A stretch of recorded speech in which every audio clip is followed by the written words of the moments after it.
Hey Fish Fam, this is Nikachu, Merfolk Master, but today I'm playing with the fairies. It's Tribal Tuesday today, and I said we would go back to fairies. Fairies, they have, not to Fairy the Planeswalker, to actual fairy tribal in Modern. And if you love Tribal Tuesday, Troll Tuesday, don't forget to like, share, comment, and subscribe to the channel. Before we get into our deck tech, we're going to thank our sponsors, starting with themanabase.com, your home base for everything Magic the Gathering, and the MTG Mastermind, the coaching program to help you take your game to the next level, become a much better Magic player. If you want to learn the insights of those of the pros, don't forget to check out the MTG Mastermind. And lastly, Card Hoarder, the online digital service that's helped sponsor Troll Tuesday, Tribal Tuesday with the digital cards. Chubby Meatball, you're not going out. That's all I'm going to say. I don't know if you can hear Chubby Meatball crying. I can. Oh, yeah. So, let's talk about fairies for a little while. We made a fairies deck which I knew was lacking a little bit in power, but we were restricted by the fact that we had to play Bitter Blossom. And Bitter Blossom... Oh, that's it. Stop it! Stop it! Down. Oh, she's gonna be more quiet if I'm here. If I'm holding her. Okay, so... I want to talk about how I got the fairies deck to this point. Oh, what do you want? What do you want? She wants to go outside. She desperately wants to go outside. I don't know what makes you inspired right now to go outside, but you're annoying me. Okay, back to the fairies deck.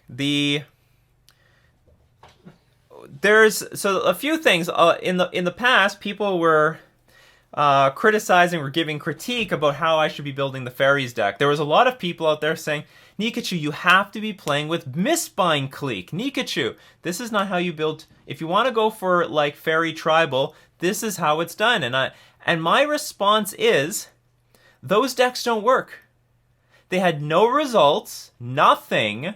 Like they don't work at all. And if there is a certain shell that has been sort of, I don't know, that the community has been accustomed to, like that, and they think that's the only way it can be done, but it has zero results, that is what you want to steer clear away from. You don't even want to try that stuff. Like when I look at Mistbind Clique, I don't have it here, but it's a 4/4 creature that when it enters the battlefield, it needs to, I forget the mechanic, but basically it exiles a creature in play for it to stay in existence. It has flash and it taps all my opponent's lands down, but that creature isn't coming into play until like turn 5, 6, 7. That has no business in Modern, and tapping all my opponent's lands down is not important. And then we came down to the Bitter Blossom discussion. I think the problem with Tribal Fairies, the root of the problem, is people think Bitter Blossom is the best card in it, and they can't let it go. And Bitter Blossom is not an aggro card. Like, that's what I saw. Like, the huge leak, I think, in the deck when we played Fairies last time, when we were playing the blue-black Fairies, is that Bitter Blossom is super slow. You don't get any investment out of it until turns like 4, 5, 6, 7, 8. It takes so long to get that investment. So it has no synergy with any of these tribal aggro cards. Nothing at all. Nothing with Sign of Una, nothing with Pestermite.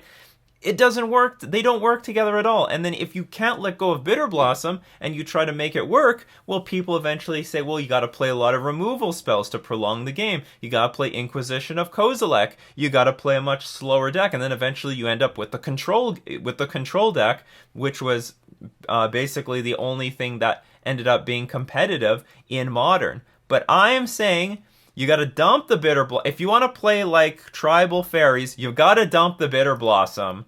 That was the hole in the deck. There are better cards. I'm sure white and red, in my opinion, have a lot more to offer the deck, and that is why we're looking at red today. I think red has some great synergy. Now, maybe this is win more. Maybe it is, but we're already playing with Pestermite, which when it enters the battlefield, you may tap or untap target permanent. Why not let's play with Kiki-Jiki?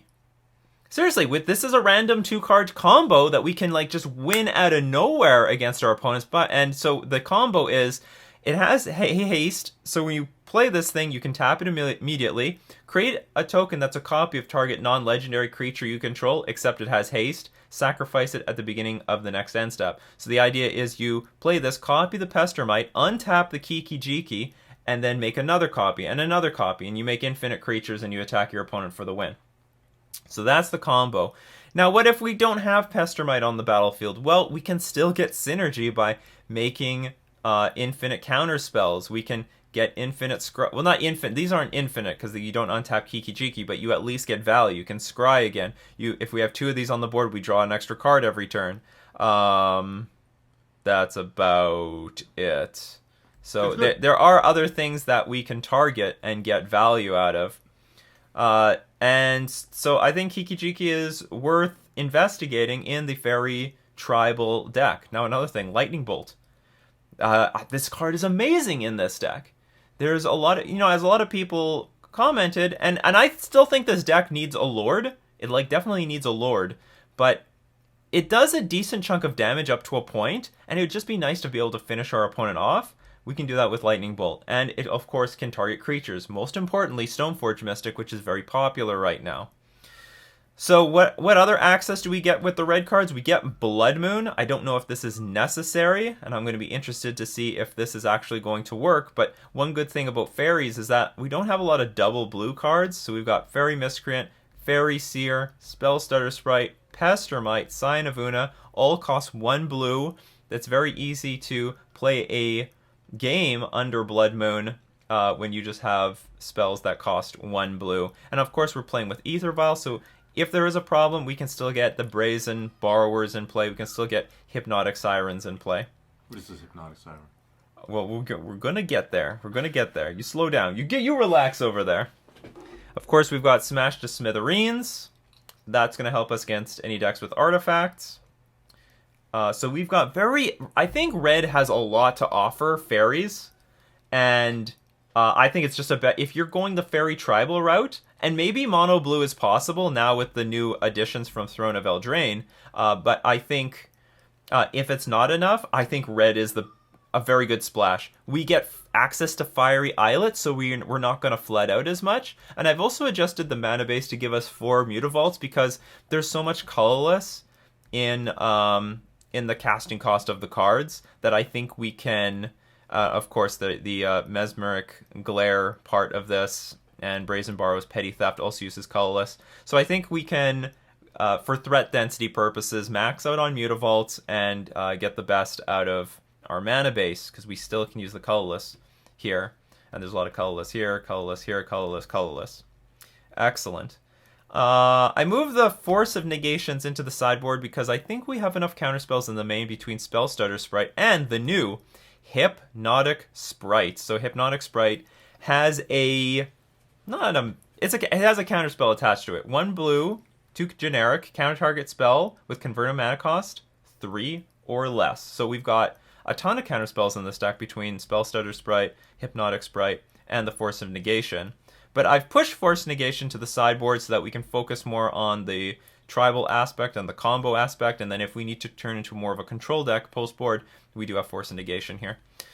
Of course, it can be a 2/1 flyer for 2 mana, so we've got that option for us. But what else have we gained from Throne of Eldraine? That is Brazen Borrower. So instant speed, bounce spell, return target non-land permanents our opponent's control for a blue and a generic, but it has flash, has flying, so after we've bounced something, when we get the 3 mana, we can flash this thing into play, and it becomes a 3/1 beater, which hopefully is going to do a good job. Oh, another thing about Lightning Bolt. Kills Plague Engineer!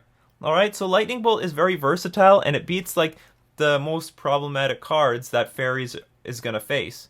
Now, I don't know how this league is going to go, but I still stand, just from looking at the deck, that it needs another Lord. The Fairies is just missing a Lord from becoming really actually competitive. And like, I don't know, maybe let's see how well this works. If it works really well, we keep it. If it's like so, then this is probably a card that can be scrapped for something else. I mean, maybe even this deck can get even better. maybe bring the Force Negations back to the main. But I really like the red splash for Fiery Islet, Blood Moon, Smash to Smithereens, Lightning Bolt. It's perfect, exactly what this deck wants. So, with that, let's go back to playing with Fairy Tribal in Modern. We won the die roll. We got a good hand, actually, because we can start with Fairy Miscreant and then start countering things with Spellstutter Sprite. Our opponent mulligans. And another good thing about this hand is that, well, if we draw one more land, then we can start playing Scion of Una. This does not have Flash, but I mean, we got a pretty heavy counterspell hand. They better, like, I don't know, Inquisition us on turn 1, but even then. Be packing heat. Okay, let's get that Fairy Miscreant in play. I have no problem with the 1-drops in Fairies. 1/1 flyer for 1 mana, not bad. Not bad at all. Das ist gut. Too bad this thing didn't have Flash by itself.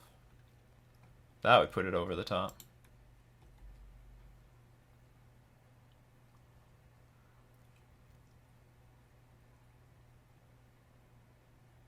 Ugh. Ooh, it is Thoughtseize. There's a lot of problems in this hand, though. I mean, even if you take one Spellstutter Sprite, I have another one. But I really need to hit 3 mana, I guess.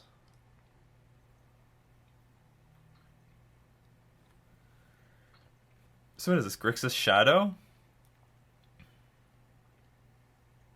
Looks like Grixis Shadow. Which means Spellstutter Sprite is going to have a really hard time countering a Gurmag Angler.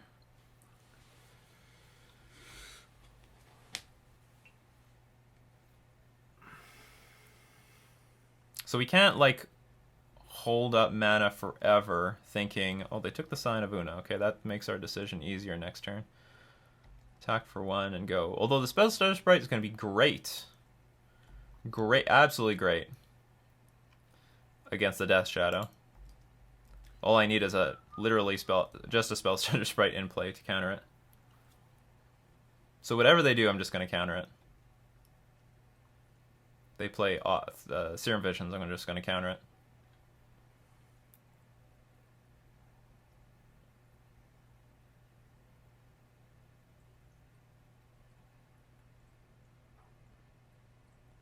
If they pass the turn, I'm just going to take my turn. I'm not going to put anything in play. If they try to play it at my upkeep, I'll tap out and do whatever. It's not a big deal. We can even afford the Death Shadow to enter the battlefield because of the Brazen Borrower now, so we can afford that sort of thing to happen. Paying life. Yeah. You gonna cycle? You keep doing that. Cycle that Street Wraith? Do it. Street Wraith doesn't cost any mana. Costs 4 life. No, it costs 2 life. So it looks like something's gonna be done on our turn. Alright. Or not. Okay, so I'll put the Mutavault in place. So now we've got Hypnotic Sprite available as a counter spell. And then if we can get to 4 mana, we can hard cast the Sprite and still hold up Spellstutter Sprite.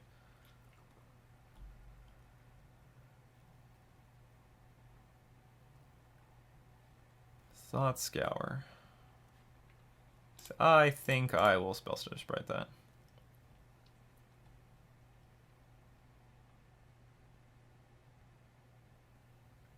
And, like, even if they kill anything on the battlefield, it doesn't matter. It just doesn't matter.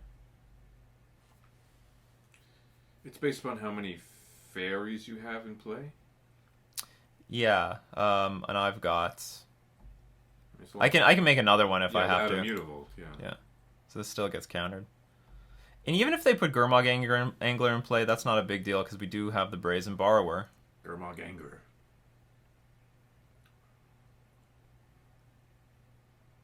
Pay life. You don't need one. Yeah, it looks like there's going to be a Gurmag Angler. We're just going to scoop it right back up to their hand. Hopefully. I mean, that is a problem. If they play Stubborn Denial on this, uh-oh.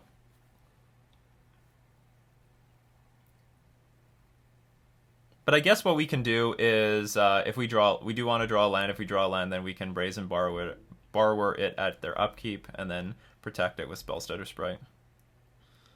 Don't draw the land, but Lightning Bolt's not too bad. Put him to 7.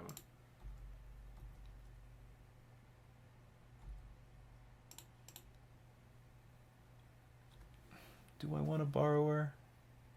Do you know what? I think I'm going to take... Well, they know I have a spell starter Sprite in hand. Use that bolt. No. Put in 3. Or put in 6. I'd rather bolt them...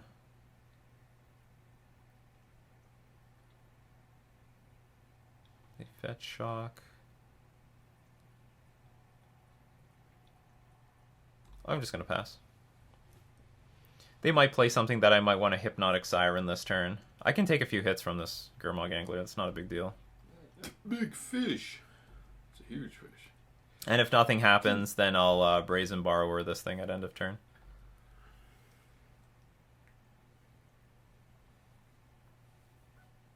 Well, you now have Island Walk.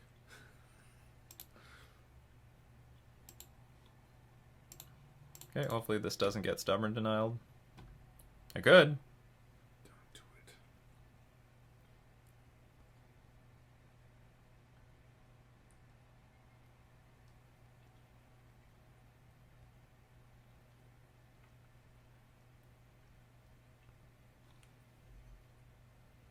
If they do have Stubborn Denial, I mean, they have to snap play it, and there's nothing. Or maybe they don't know if this counts as a creature spell. They're doing something. Kolaghan's Command, destroy this. Target player discards a card. And I lose that one.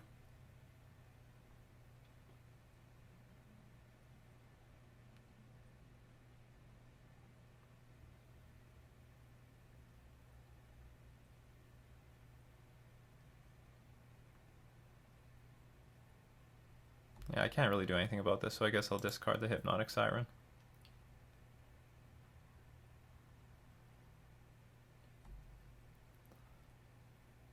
Now we'll bolt them at end of turn. Damn right.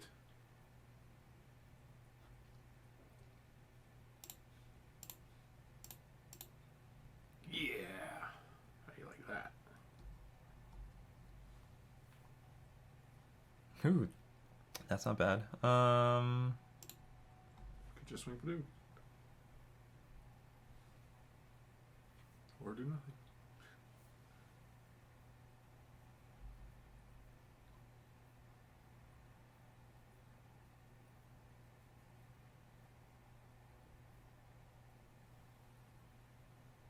I'm just gonna pass. I'm hoping, I guess, they don't have Snapcaster Mage in their hand to, like, play Kolaghan's Command again. Nothing big happens. Like, if they just tap out to play if they tap out to play their Gurmag Angler, I'll Pestermite. No, I'll play Brazen Borrower. More lands. So now what happens?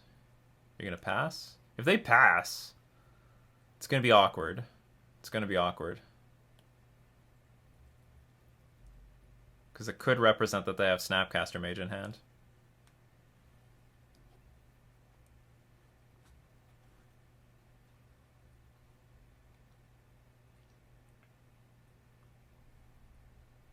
Okay, this thing comes back out. That's all you got, jump. And I'll play the Brazen Borrower. Or, no, hold on. I can just play Pestermite and win. Assuming my opponent doesn't have a way of dealing with this. And they got rid of the Kolaghan's Command, which is good. 3, 2. So this is... Yeah, he's done. Okay. I was wondering, why didn't this tap? That felt scary. Okay, so we're against Grixis Shadow. What would be good against them? Would Blood Moon be good against them? Maybe. Maybe Blood Moon. Maybe some Force Negations. What do we want here? Kiki-Jiki might be good. Doesn't really look like a lot of stuff I want to change. Like, maybe Blood Moon. How badly could that screw them over? It could screw them over hardcore. Okay, we'll bring in 2 Blood Moons. We'll take out... Doesn't look like he's using a lot of red mana.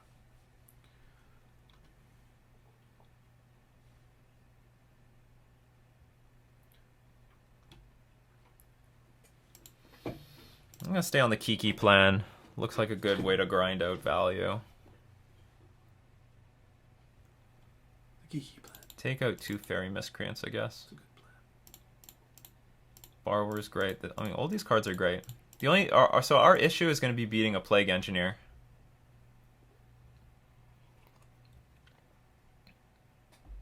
Because our deck does not beat one very well. We've got the Blood Moon. They mulligan again. So we'll keep this. And we'll just fetch out islands. If we can.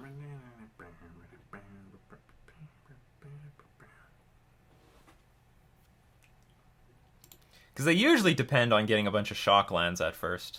So hopefully they don't Inquisition see our Blood Moon. Ugh. Well, this could be other things. Doesn't necessarily have to be Inquisition or Thoughtseize, but it is. They'll probably... I have no idea what their plan is. They'll probably take the Blood Moon.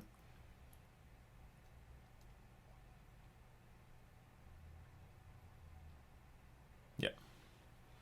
And now they're going to play around that. If we go to game 3, I'll probably take out Blood Moon. Well, I don't know. Their deck might depend on cards like still bringing out the shock lands to deal life to themselves, deal themselves damage. If we can get 2 Sign of Unas in play, that'll help undermine the Plague Engineer, if that's going to be a problem.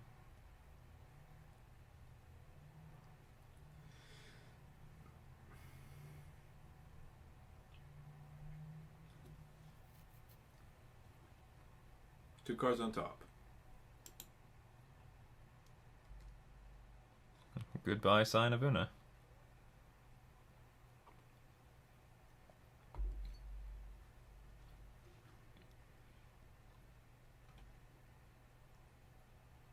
So one thing with Aether Vial is it is very realistic to tick it up to 3 to 4 to 5 to get the Kiki-Jiki in play. It's one of the ways to get it in play.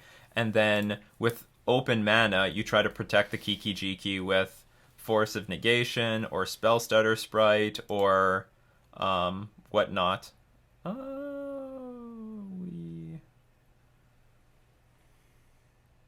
Okay, we play. So what we do is we play Polluted Delta, then we have to fetch with the Polluted Delta, and then play Fairy Seer. You want to fetch first, then scry, because if you scry first, put bad cards on the bottom, and then fetch, you put the bad cards back in your deck. I know we don't play with a lot of fetching or scrying on this channel because I'm a Merfolk deck, but if you aren't aware of that interaction, that's important. It's a real thing. It's interesting. They're stuck on mana. Everybody's stuck on mana these days. Yeah. So I'll get Steam Vents.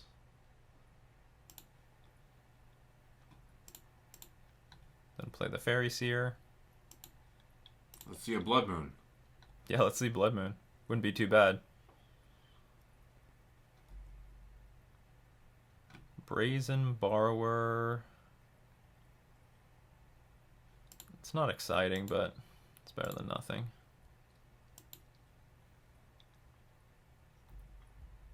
I'm probably going to tick this Aether Vial up to 3.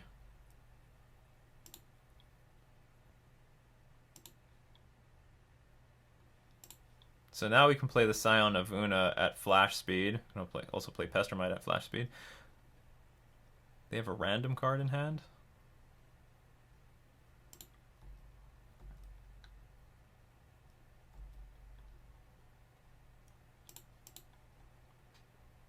So I don't know if this is the best use of this.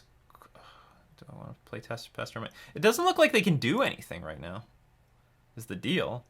We have Brazen Borrower also for that thingamabob. Okay, I don't really want to play Pestermite right now. I'd rather play Pestermite and have, like, Scion of Una backup. What does that mean? He's scared. Maybe. That's what I would interpret it as. Because I can save it with Scion of Una.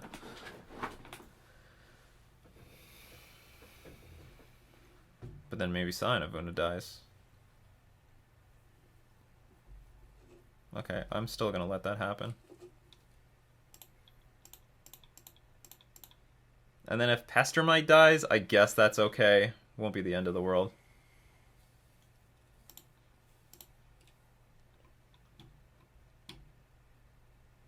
You got another one? Important. Fatal Push doesn't kill this. Bolt does. Need a revolt. So now this turn they can't play... Well, I mean, I'm not really prepared for a Plague Engineer. If they have Plague Engineer, I'm doomed.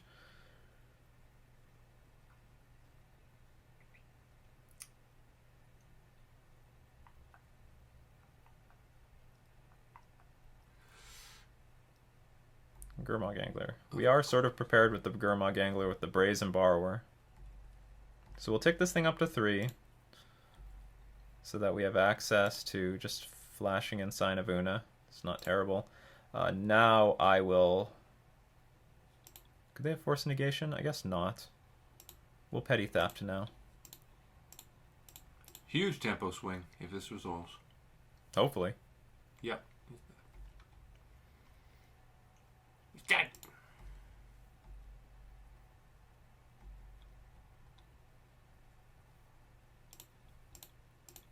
Now we're not out of the woods yet. If our opponent has Plague Engineer, we gotta dig for a Bolt. So I'm gonna keep the Sign of Una in my hand just to protect Pestermite from like Kolgan's Command, stuff like that.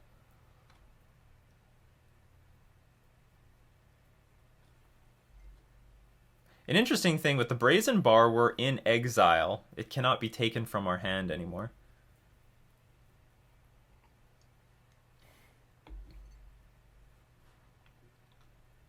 You're gonna have to create new zones soon. Yeah. Something in between Graveyard and Exile. It appears to be this. Collective Brutality. So I will...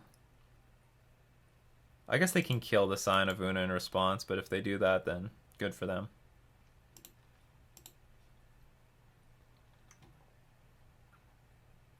Force them to have an answer.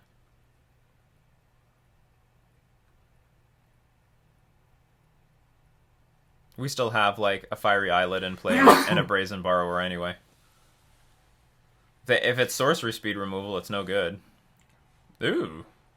Okay. So that was a win anyway. That's a 2-for-1. That's definitely a 2-for-1 if I ever saw one. Nothing wrong with that. Oops. So this one will go up to 1. We'll keep this one on 3 for now. I have no reason to tick it up any further. Kiki-Jiki. Yeah, Kiki. Where's my Kiki? Fiery Islets are good.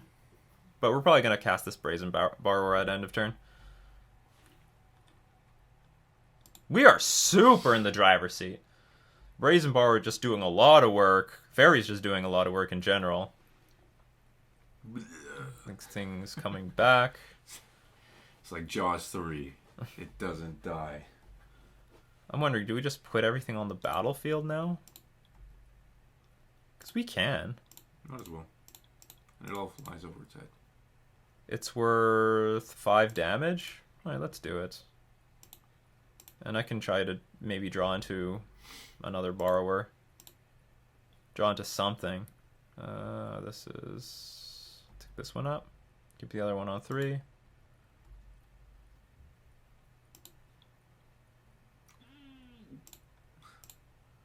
It's okay. That's fine.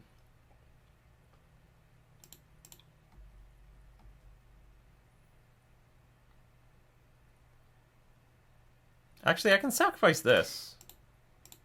Why not? Right? Okay. Still 5 damage. It's gonna pull 4 creeping shelves out of nowhere.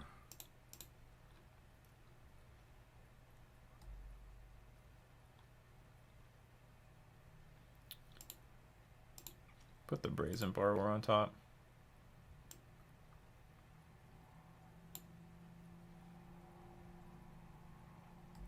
Can we die somehow? I don't think so. Double strike is not enough. So the situation is now, if they somehow play Plague Engineer, It doesn't matter.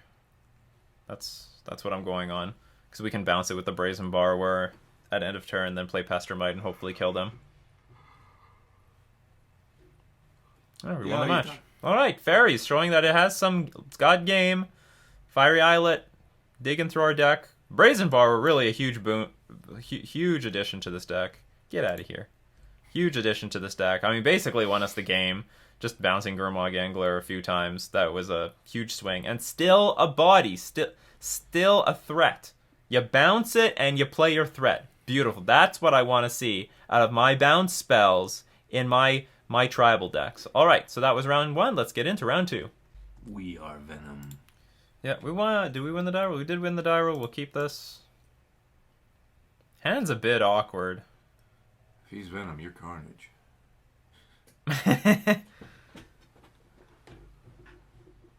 What are we gonna do? Fetch out a Steam Vents? So that we can get this Kiki-Jiki in here eventually? I guess. I don't really want to take much damage, but this is what we'll do. Just in case we draw Pestermite somewhere along the lines.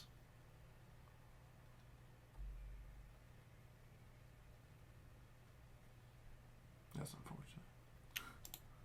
We'll put them both on the bottom. And unfortunately, we're going to fetch them back into the deck. This is the test of Kiki-Jiki. This is the test of Kiki-Jiki. Are you, like, really stupid in my starting hand, or what? You tell me, Kiki-Jiki. You tell me. Interesting. Well, we have the mana now for Kiki-Jiki, no matter what. Like Scalding Tarn. Attack with my Fairy Seer. How much is Scalding Tarn? A lot of money. It's a lot of money. You tell my brother how much Scalding Tarn is. You tell him. Educate him. I'm not keeping track of it. I just know it's like $1 billion. So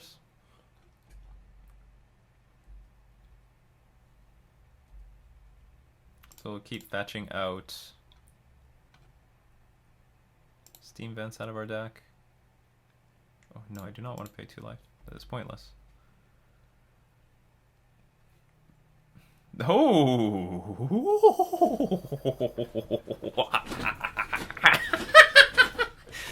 Okay, let's not get excited. What? Well, this is the combo. We got the combo I here. know. We've got the combo. Combo online. I just need my opponent to tap out for something. They won't see it coming at all. Tap out big. Tap out big. That's right. Turn 4, tap out big. Pestermite into Kiki-Jiki into beat you. Where are the Merfolks? My opponent asks. A little violent face. In another deck. They're in another dimension. There we go. We got everything we want. This guy has no idea about the whiplashes. Yeah. They hit them at 200 miles per hour.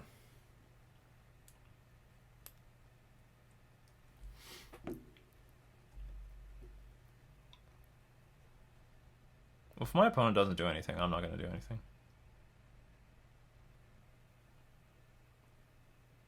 Shape your next 2 turns. It's very Miscreant. It's not Fairy Seer. They look similar from afar, but they're not the same card.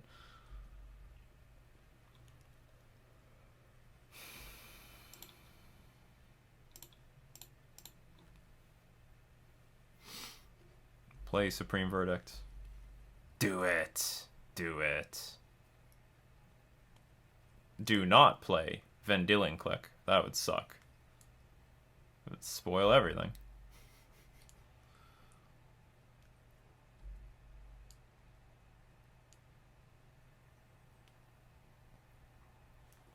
Tap out big. Tap out big. Tap out big. Ugh. That's what you want. No, it's not.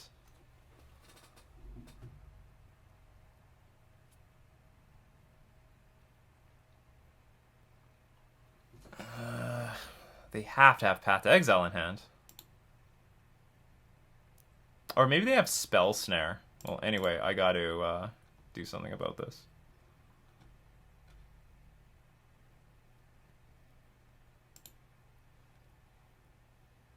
if it resolves, then I can't play anything at all. And we'll tap down the Hollow Fountain. Just to take their mana away.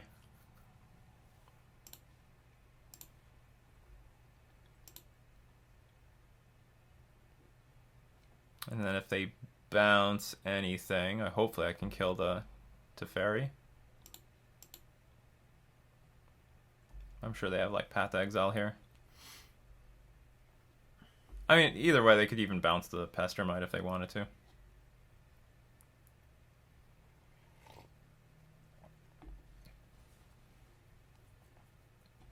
And they are going to play Oust.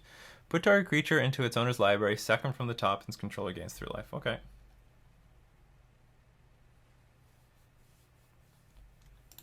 So we can play Sign of Una and actually kill the Teferi. But it's not exactly where I want to be. Well, I drew a Pestermite.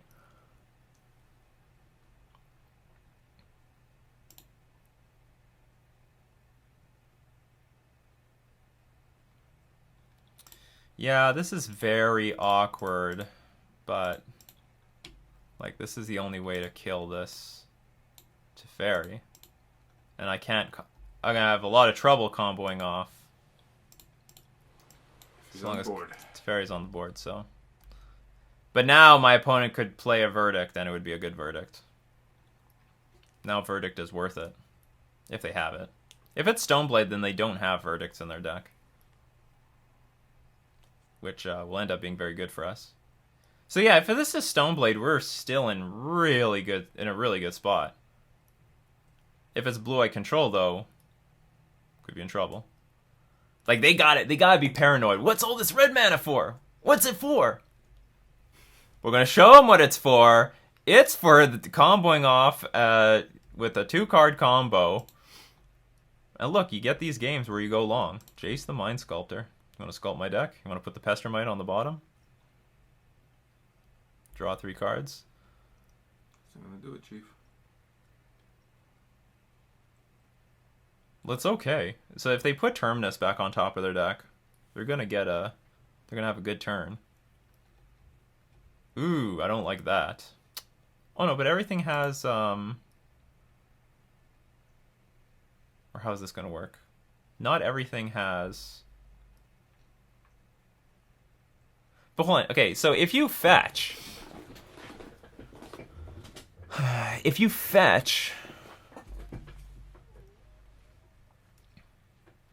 here's an interesting thing. I could Kiki-Jiki make a copy of Scion of Una. Would that do anything?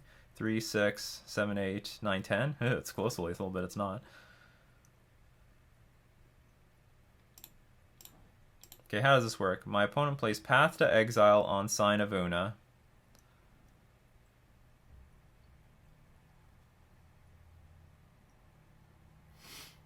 I'm trying to figure out how to kill this, how to guarantee that this my opponent does not untap with Jace the Mind Sculptor. That would be the most problematic of problems. Okay, we'll go to combat. Go to our attack. If I attack with Mutavault and Fairy Seer... No, okay, they can't target any of these. They have Shroud. So they have to hit the Sign of Una. Which means I can attack with Mutavault and Fairy Seer, and if they kill this, it's still 3 damage.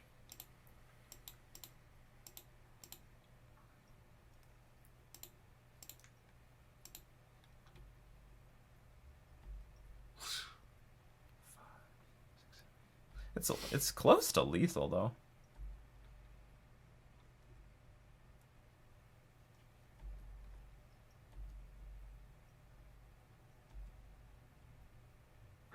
Okay, they fetched everything off the top of their library, so they have no Terminus. So is this Stoneblade? Like, what is going on here?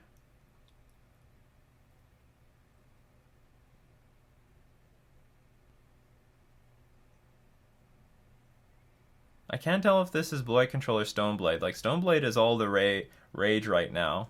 And Stoneblade doesn't play any sweepers.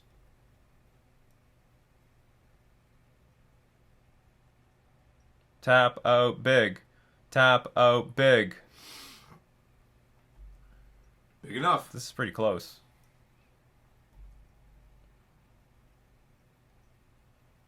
Even putting Pestermite in play might be enough to win. Field of Ruin. That's not enough.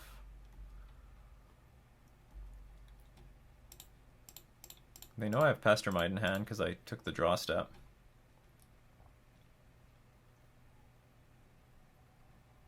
Oh, interesting. They could Mana Leak this. But then do they die? Nice. They couldn't even beat this. I'm guessing this is Stoneblade. So if it's Stoneblade, we should probably okay, let's play with some Force of Negations because they have Planeswalkers. Blood Moon, I don't think is going to be good here. Some Smash to Smithereens will be good. I think I still want to play with this combo against them. Just to randomly beat them out of nowhere. Lightning Bolt will be okay. Brazen Borrower. You don't look as exciting in this matchup. Because I don't really want to bounce anything of my opponents.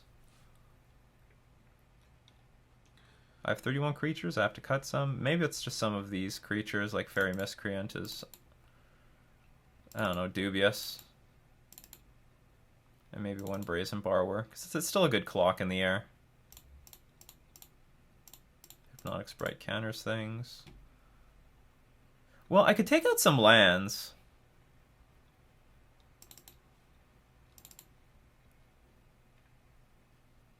My opponent has Path to Exile.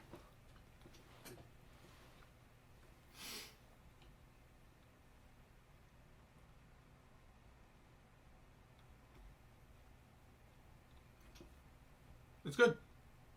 Is it?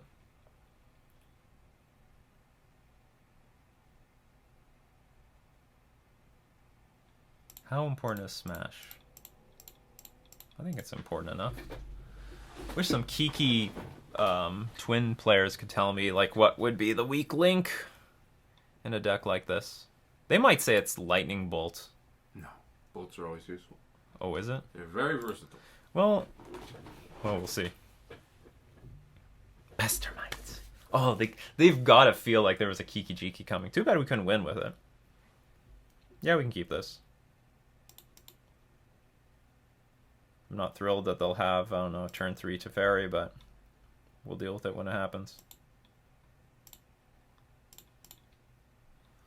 The Fairy Seer.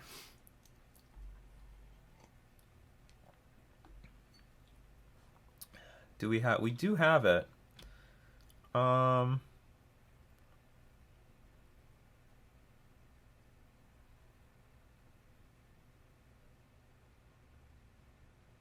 Okay, let's keep both.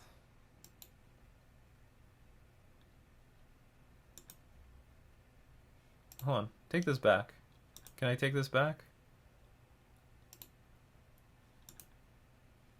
Ugh, I don't want... Well, I guess it doesn't matter. I've got a Spellstutter Sprite in my hand anyway. Okay, we'll have the combo, and then with Fairy Seer, over time, we can eventually draw into our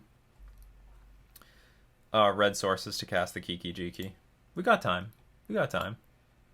I hope. There's our Kiki-Jiki. A freaky Jiki.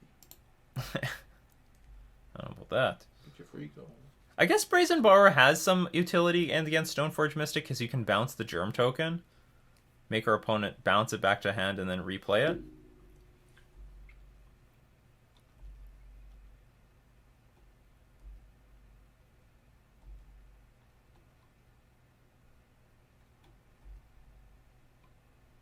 Don't underestimate this little bit of damage. That damage added up last game.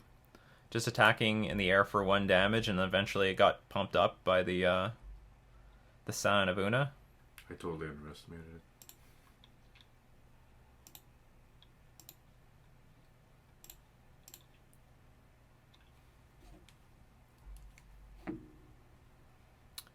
We'll put this on top, but we'll put the Mutavault on the bottom.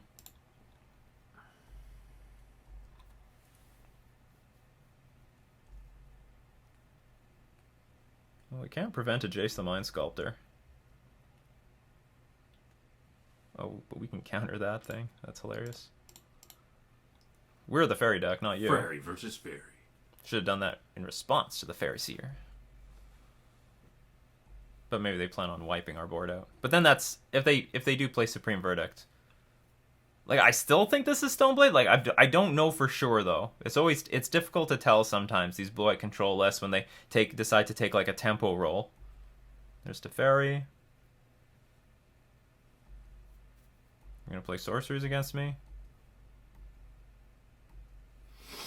He's a wizard. He's the wizard. So what I really want to do is just bounce to Fairy with the Brazen Borrower, and then try to counter it when he tries to come back down. It's a pretty smart idea. I thought of it. So we'll petty theft this thing. And we still get the creature. You could see through time, but could you see this?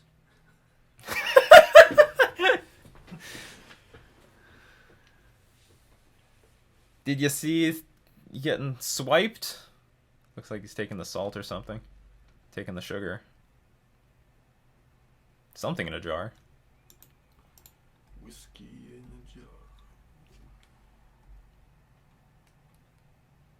I don't have Cavernous Souls in this deck because I just didn't know how to really make it work. It was a concern of mine. I couldn't make it work.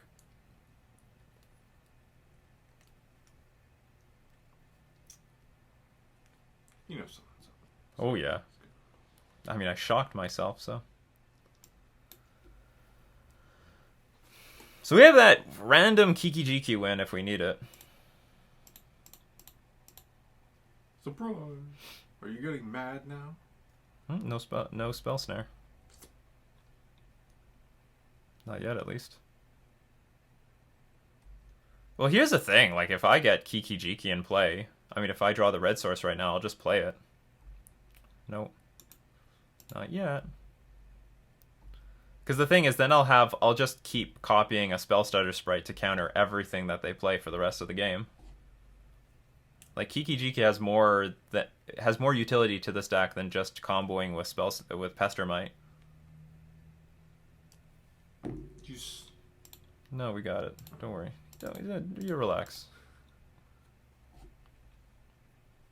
They might counter this.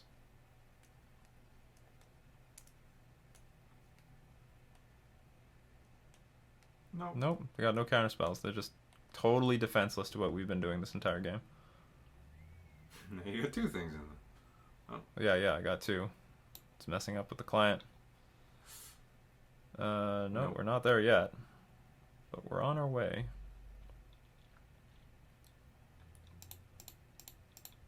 Looks like we didn't even need the Kiki-Jiki. You finally got something? Well, I think they're going to play Path to Exile, but it's like the crappiest Path to Exile of all time. Like, it's really bad.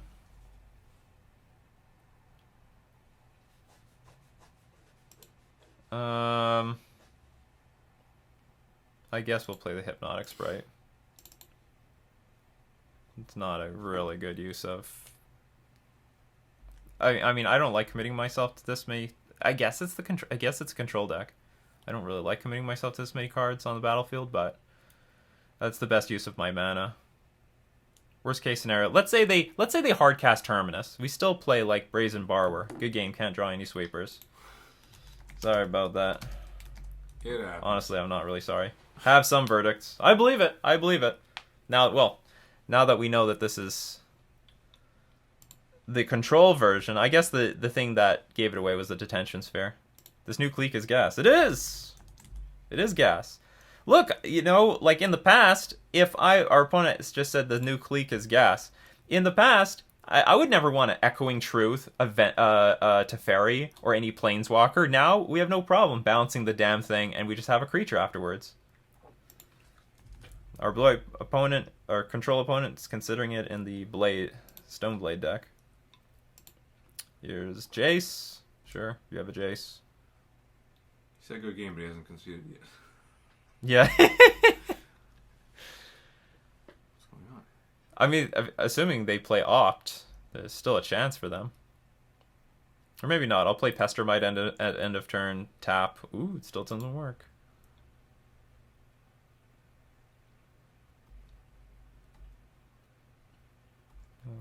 We don't have to fear Cryptic Command.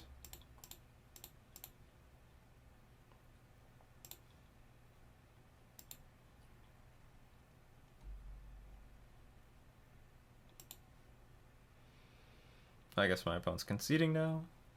Yep. Yeah. All right. So we win round 2. Very I think also we would have been fine against a lot of Wrath effects. There were some turns where we were vulnerable, but we could still come back from it. We still had the threat density, and we also had the 2-card combo to bail us out. Worst case scenario, even if they have 5 cards in hand, you just go for it, hope that they have no interaction. They have to have Path to Exile, and just win it from there. All right, so that was round 2. Let's move on to round 3. Glory fades. Oh, yes, it does. Did have we won all the die rolls? Have we? Yeah, basically. All right. Just asking. So we're on the play. Hands okay. It's not the most beautiful. We don't have a turn 1 play to turn Spellstarter Sprite on for turn 2. It's got a bolt. It's got a bolt. It's got a fiery islet. See what we can do with it. We're just Kiki-Jiki away from making our memes into dreams. Thanks. I'm turning our meme dreams into reality. Don't let your memes be dreams. That's right. So that's what we're trying to stay away from. My memes are real. Hence Troll Tuesday. You be the judge. Is this a troll deck or not? Or is this deck real? It's GP competitive. Oh, yeah. Well, I don't know if this is what I wanted to see. But this is one of the best decks to have the Kiki combo against. So we'll fetch out, I guess, Steam Vents.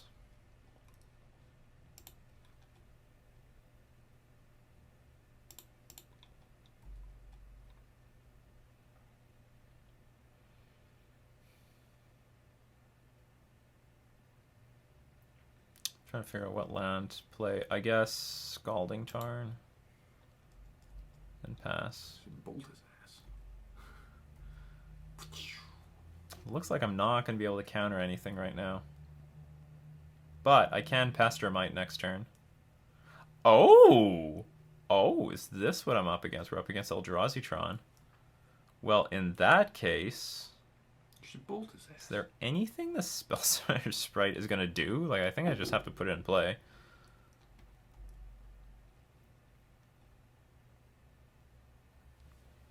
If only I had a 1-drop. If I had a 1-drop, that would have helped. Oh, I do have something. Oh, sweet. We got something. Got him. Get an island. Maybe we'll get a mountain. I'm getting paranoid. We'll get an island. Sweet. They did not see this coming. That's a go. So now the bolt is a little bit better because we can hit, I don't know, like a matter reshaper or something.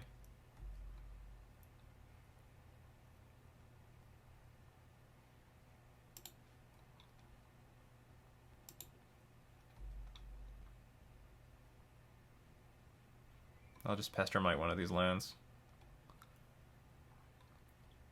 Prevent them from playing, like, evil stuff next turn. Super evil stuff. Put a stop to that upkeep. That's true.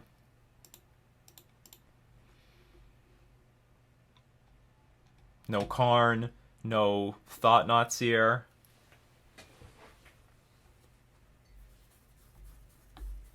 And then maybe we'll get, like, a pretty good thing going with the Scion of Una. Like, we can sort of race this deck.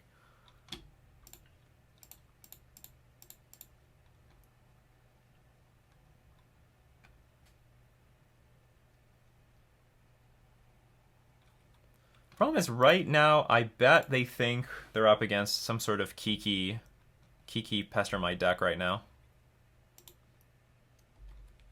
Instead of Fairies. If I could play, like, Fairies here on turn 1, they probably would think differently. They got Blast Zone. think that's okay. Blasted my ass. There's the Fairy Seer. So now we just need a Kiki-Jiki.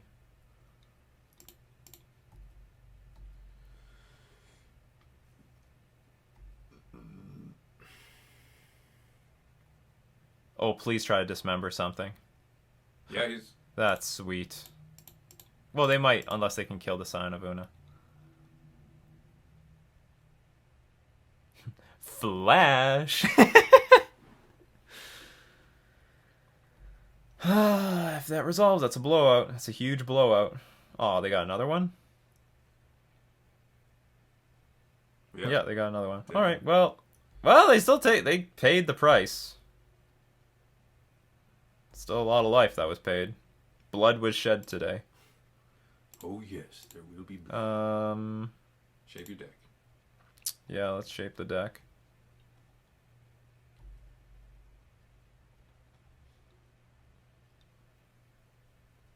I don't really want either of these. You're gonna keep that bolt though. Let's see, attack. The problem... Okay, we'll keep the bolt. 6 damage now. Hopefully they don't play, what's it called? Thought-Knot Seer. It's potentially 6 damage. I'd rather they play Karn or Reality Smasher. They don't have Tron either. But, so the big problem is if they play Chalice on 1, that's a pretty big issue. They might not. They might be thinking about it right now. Does Chalice on 1 do anything against this deck? Maybe Chalice on 2. So Chalice on 1... But I think if they had Chalice on 1, they might have played it a long time ago. Maybe. Or maybe they held it off because they didn't think it was useful, given that we played like Steam Vents into Island and... Or sorry, Steam Vents into Scalding Tarn. Don't play Chalice of the Void on 1. Destroys our lightning bolts, and we have... Oh no, we have a Brazen Borrower that can bounce the Chalice back to hand. Look, we got all the answers in our deck. It's awesome. They're somewhere in there. Just gotta draw them. So ideally, we get to untap. We can bolt them twice. Attack. Well, I won't bolt them immediately, but we get to attack for 2, put them to 8, and then get to another situation where we attack for 2, put them to 6, and bolt them twice and win. Yeah, like, I had some practice games before this league. Lightning Bolt is just very versatile, and I think it really is a card that... I mean, it's obviously one of the best cards in Modern, but I think it's a card that fits the Fairies archetype incredibly well. Especially since, you know, we can do some damage with the creatures, but, you know, how we finish them off isn't always so clear. And to have our removal spells being able to shoot our opponents, very effective.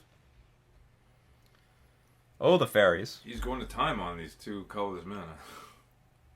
Yeah, I don't know what they're thinking about, but they've been playing at a pretty good pace until now. Probably talking to their hedge fund manager about how to properly invest. If it is Chalice of the Void, like if they end up playing Chalice on 1, I can understand why they're sinking so much time, because like, what do they do with this Chalice of the Void? It's so difficult. Well, so they're going to put Chalice on 2? Maybe they're researching. Yeah, okay. So they're probably researching, you know, what can I counter with a Chalice of the Void? And they've just determined there's probably not enough 1-drops in their deck.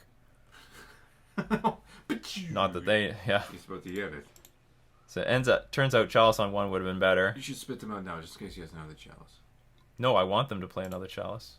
Then I'll, in response, throw both bolts at them. I could fetch one of these Fiery Islets for something. If I draw a 1-drop, I might want to play it. Oh no, if I draw a 1-drop, I don't. Blast Zone's there.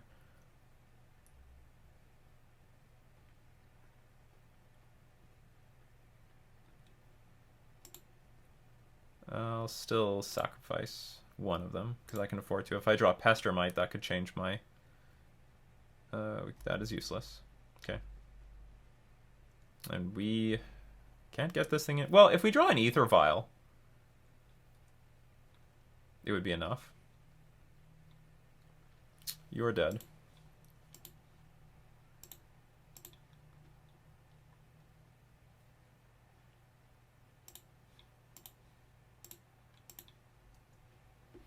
Oof.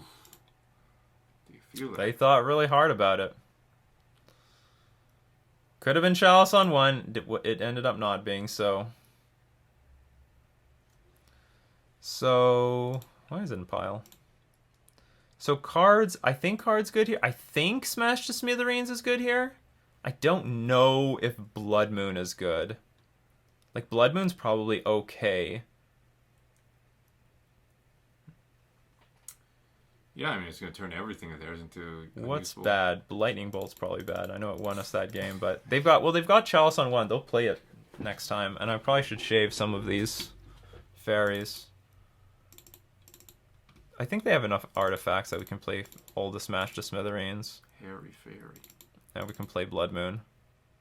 They can't cast Thought Knot Seer if they have no colorless mana. It requires, like, colorless mana to cast the damn thing. The little diamond mana. Little diamond mana, that's right. Do we want Force of Negation? Yeah. Borrower's good, Sign of Una's good, Pestermite's good, Kiki-Jiki definitely is going to be good. Get rid of the Win randomly out of nowhere. Maybe I'll get rid of the rest of the Fairy Miscreants. Put in 2 of these things. Submit. Solid. Solid. My brother said it's solid. It's solid. Well, if he says it's solid, it's good by me. You can subscribe to my newsletter for $9.95 a month. Yeah. And that's in dollars, not 9 and 95 cents. Sounds okay. So, like, we can Brazen Borrow any of their permanents, bounce it back to hand, buy us time. Yeah. It works on lands, too, right? No, it's not. If it did, that would be beyond disgusting. We have nothing to do on turn 1, so... Bunch of Pestermites. Hopefully they come in handy. Play an Expedition map. So what I want to know is, do they think Torpor, creatures entering the battlefield don't cause abilities to trigger?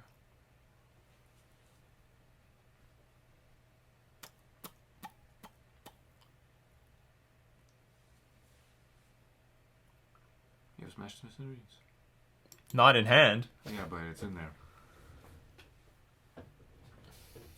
Is Thought Knot Seer on cast? I'm pretty sure it's on cast, or is it Thought Knot Seer? When it enters the battlefield, so... Right now, my hand's not weak to this, and I can always bounce it later, so I guess we can let it resolve. I can very easily... I have nothing to do on turn 2 anyway. I can just Brazen Borrower this thing.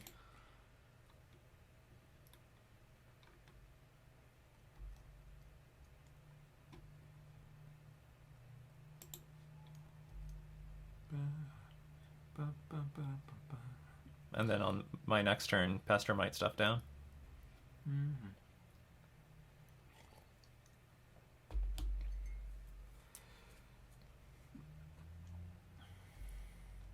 We have nothing to do. Beautiful. Yeah, it sucks for them. That's the big suck. Yeah, that's the big suck. And then we're going to Pestermite your lands down. And then you're really not going to have anything to do.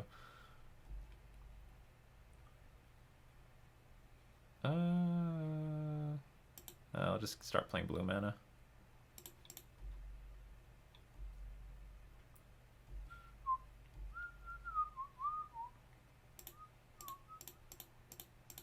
You probably saw this coming.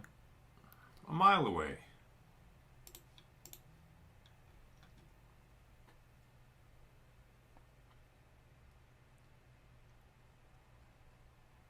I think we're just going to let that happen. Force negation, better cards. Like, they basically spent their turn to do this. They can't do anything else this turn. It's not that bad. It's not good, because it hurts me more than it hurts them. They have the Wastes. Wastes is a basic land that plays around Blood Moon. So it's actually not good here. It looks good, but it's not actually good. I would rather it was a blue card that I could pitch to Force Negation. Let's play... Swing with a Mutable. No, I'm going to play another Pestermite. Hopefully it survives. Our opponent might just have a handful of tons of gas. Oh, and do you know what I could do? I'm going to play the Brazen Borrower instead. I'm going to let them play their stupid Torpor Orb, and then we can Brazen Borrower it again on our turn, then play Pestermite again. But the point is, if they tap out for the Torpor Orb, then I can play Brazen Borrower. Oh, this is not what I wanted to happen.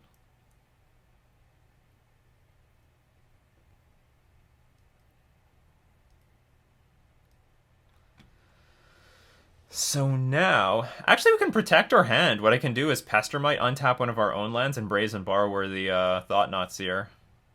That'll work.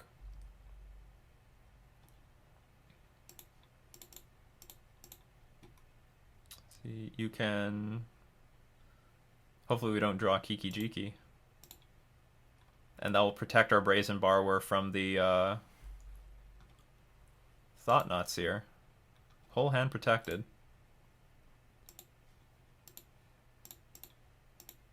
This is an incredible card. So they'll have a fresh look at a new card, but that's okay. Ah! Alright, secret's out. I wonder what you're going to take.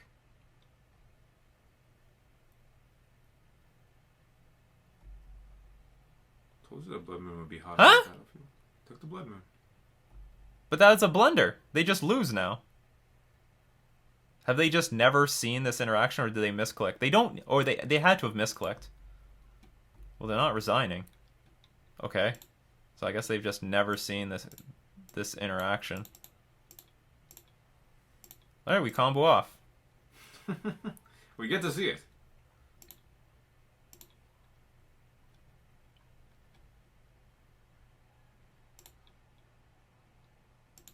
Yeah, don't you misclick. Yeah, I want to put this thing somewhere else. Ugh, there's like nowhere good to put this.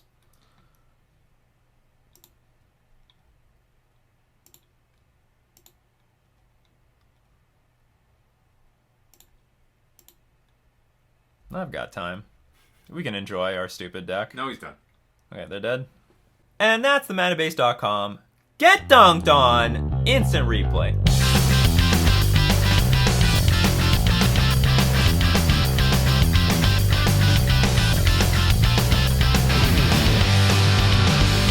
We saw the power of Kiki-Jiki in the Fairies deck. Win out of nowhere. You don't need to use your dinky creatures to put your opponent's life total slowly from 20 to 0. You just get it all in one shot. That's how it's done.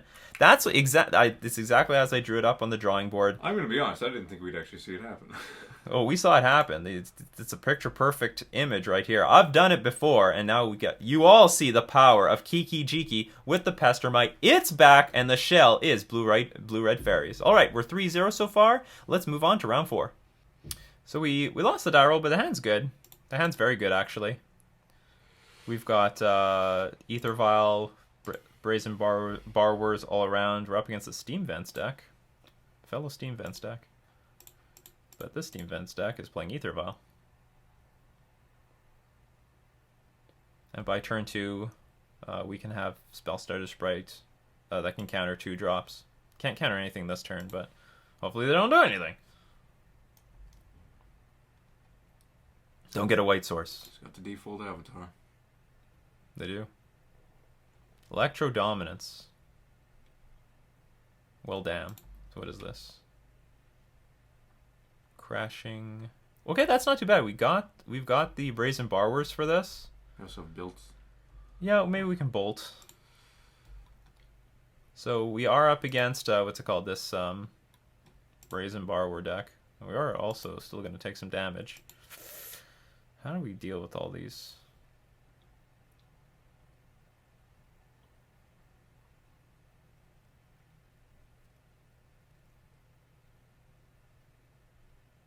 I don't know. Okay, we're going to pass. I guess we're going to play the Fairy Seer to scry 2 to make sure we can get to 3 mana.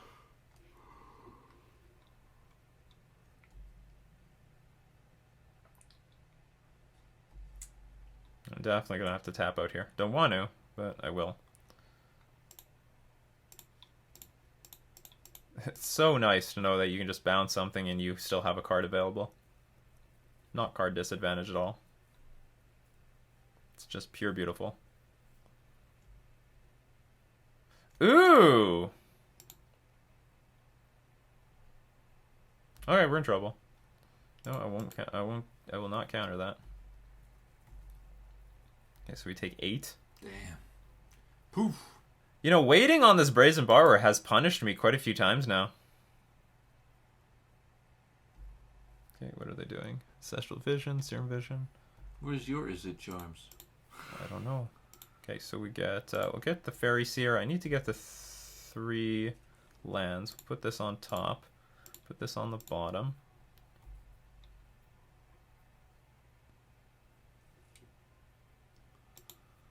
We're not dead yet. It's close. Dude, I'm gonna keep this on 1. Or am I? Yeah, I'll keep it on 1 for now. Because we'll use the Fairy Miscreant to double block one of these things.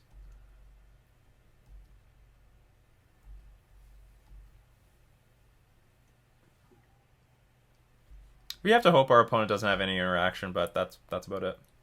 Keep hoping. I mean, we're losing, so I have to play a little bit greedy.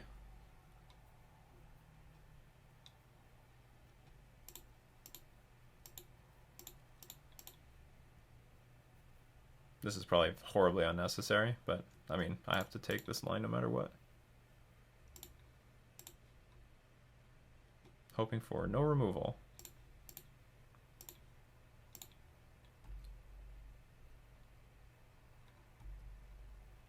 Well, I'm not dead. If I get to untap, I'll be very close to stabilizing. Ugh, that's terrible. Okay, so...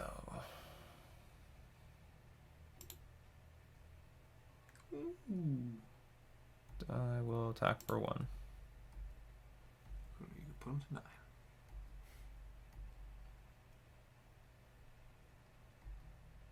So what I'm going to do is I'm going to block the Mutavault and bolt the Rhino.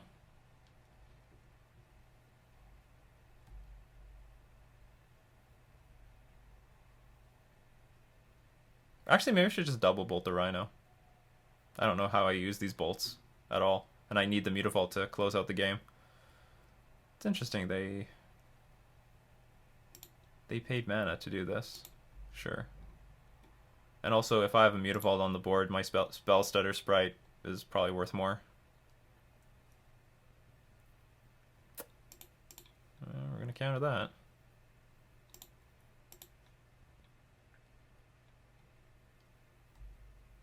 Ha.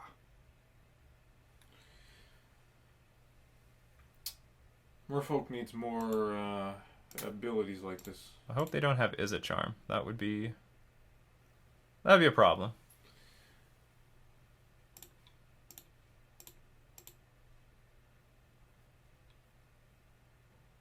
Because if they have Is It Charm, I can't pay for it. I have to chump block with Spell Stutter Sprite. Okay. Bolt versus Bolt. Okay, so I have 3 power in play. Let's go.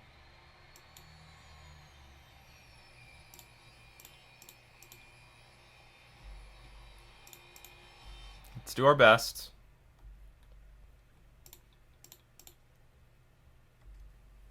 Alright, we need our opponent to blank a little bit because they're going to have a lot of mana coming up. Oh, they're paying for something. Seeming Spirit Guide. That's something. Alright, so they're empty-handed. But they have a 2-turn clock.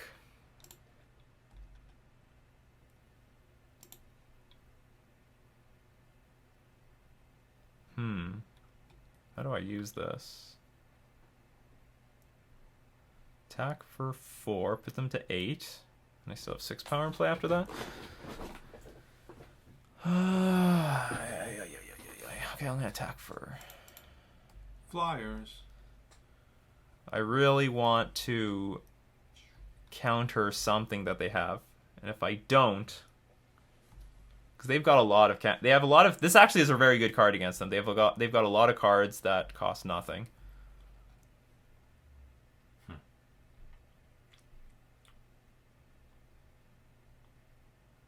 They played a land. Yep, empty-handed again.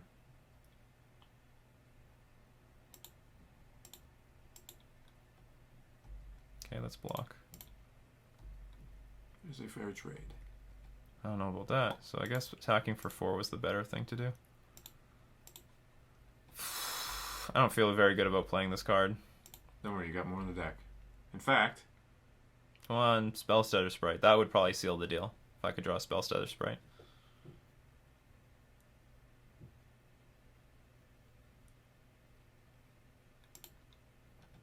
What has he done? They might be reading the card. It's quite good against you. Yes. But unfortunately, I'm just using it as a 2-1 flyer. So I can race you. I think drawing any 2-power creature will be pretty good. I guess we're going to take this vial up to 3. Because I've got a lot of 3-drops in the deck, and I can't play any of them with our mana base right now. But I can play everything off of the Steam Vents. Okay, now you're double queuing. All my opponents are double queuers. It's a conspiracy. It's a conspiracy, yeah. Tinfoil hat. Where's my tinfoil hat? Someone get the tinfoil hat for me. All my opponents who take any time for anything, like, it's like if they like, for me the sign is that they've been playing at a decent pace up to a point, and then when we're at some stage of the game where it doesn't matter for them to be taking time, I assume they're a double queuer. Thank goodness they reduced the limit to 5 minutes. In a lot of ways, yes, that it was good, but it's still not enough for the double queuers. It probably prevented quadruple queuing. They should just not allow you to play 2 games at once. Why is that so hard to understand? I know some streamers try to pick up a game on their downtime. Screw them! It does not matter. If you want to play extra games at the same time, go play on Arena. Or go to your F&M. Yeah, go to your F&M and stream at the same time. Stream on your laptop while you're playing F&M. No, that's double queuing to some degrees I've never seen before. Stream the person with their laptop playing a bunch of games. Yeah, I would love to see that. Someone playing at their F&M while double queuing online. That would be hilarious. All right, round 1 is starting. Okay. They're like moving their laptop. You can see the webcam, the background of the F&M. And I guess the ultimate thing is you like push the laptop so that they can see the game in progress in paper at the local game store. Go upstairs. Oof. That's not bad. Do I bounce this as foretold? That would be a pretty good idea. It honestly might not do anything. I'm waiting for him to play another Rhino or some stupid shit. Oh, you have something in the graveyard that I don't know about? Oh.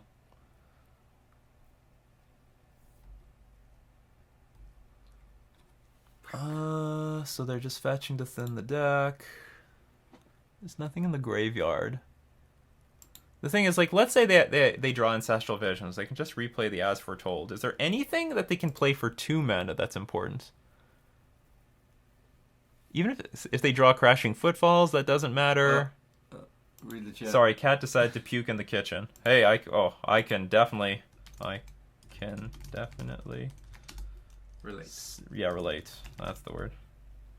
All right, everything is forgiven. My opponent probably heard that I called them a double queuer. We have to be in good shape here, so I don't want a Brazen Borrower, because if they try to Izzet Charm one of our creatures, I want to... Well, I guess if they Izzet Charm the Brazen Borrower, that's a problem. Get another draw. We beat the Crashing Foothills. We have to be well positioned against this deck. Like, how can you beat me right now, is the question. Like, you can put a pretty big board on the battlefield. Would Balance even be... Well, Balance would do something. Balance would be good. But I would still have... put 1 card on top. So they drew something they wanted to draw.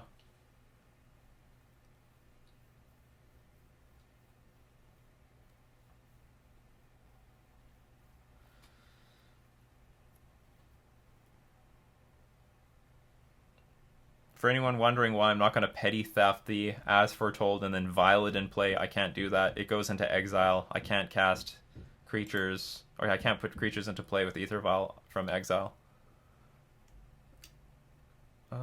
That's interesting. Okay, Finale of Promise, so they get to Serum Visions and... Sorry, this is worse. What are they targeting? Is it Ancestral Vision? Oh, that's sick. So they're going to draw 3 cards and bolt me? Okay. Can't do anything about that. They're going to bolt this thing. That's some good... That's actually some good news, because I still have lethal against them. They're going to draw a bunch of cards. So we're still not close to dead. Well, we're close to dead, but they're also close to dead. 3 cards, 1 mana up, and you can put 1 thing through the As Foretold. And they can't...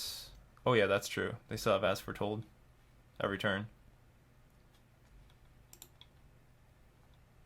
So if they have creature interaction, we're in trouble.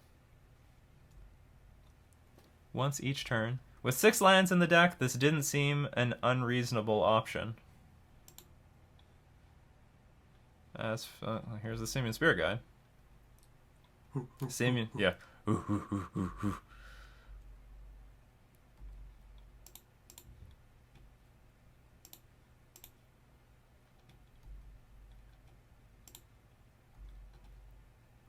Counterspell.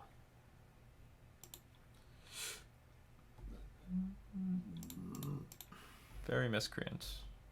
So if they bolt this or something, we'll play Fairy Miscreant post-combat and then draw a card. But no, this is going to be enough. Because if I play Fairy Miscreant... Let's say they have Is It Charm or Lightning Bolt. If I play Fairy Miscreant, they probably just bolt this. Oh no, they wouldn't. They would actually bolt the... No, yeah, they have to bolt something here or they would die. So I think we have a good matchup here. I think we have a good matchup. Because we've got a lot of counter spells. So we are going to bring in... Blood Moon. I don't think so. Do they have artifacts? I guess they don't. We're just going to bring in the Force of Negation. Probably take out Kiki-Jiki. Maybe this is a matchup where Kiki-Jiki is no good. But that game went long. Son of Una's okay. And it's always good to just have this random win condition at the end. But it's clunky. Lightning Bolt actually... Well, Lightning Bolt looks like the weak link in this deck. Maybe it's... Yeah, maybe it's just Lightning Bolt we get rid of. Or maybe it's not. Shooting them in the end is good. Okay, let's shave Lightning Bolt and Kiki-Jiki. And actually, maybe it's hard to get Kiki-Jiki online. Because they do have some spot removal in the form of Lightning Bolt and Is It Charm. Okay. I don't know, maybe they have artifacts for me to smash to smithereens, but I don't remember them.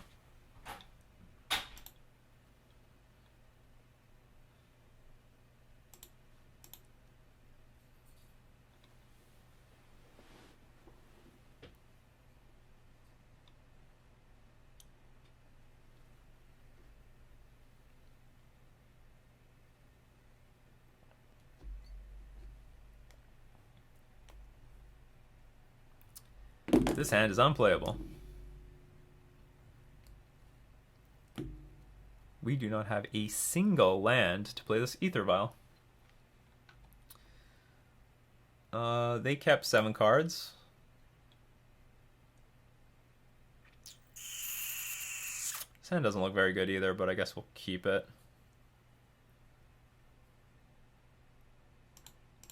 We're like hoping... So the deal is we're hoping to get to our second turn so we can spell Stutter Sprite their 0 mana spell that they intend on casting. Problem is like they can play Electro Dominance next turn for 0. Cast it anyway. Start with... I don't think I'm attacking with Mutavault next turn, so let's not play it right now. So we got Kiki-Jiki, and what we can do is just tick the vial up all the way to 5. So if I draw a Pestermite, maybe that's what we're going to do.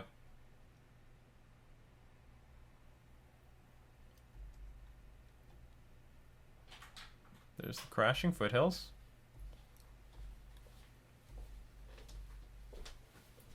But we do have the Brazen Borrower, and we're going to bounce for sure on our turn, not wait for their turn. Like last time. That was a horrible mistake.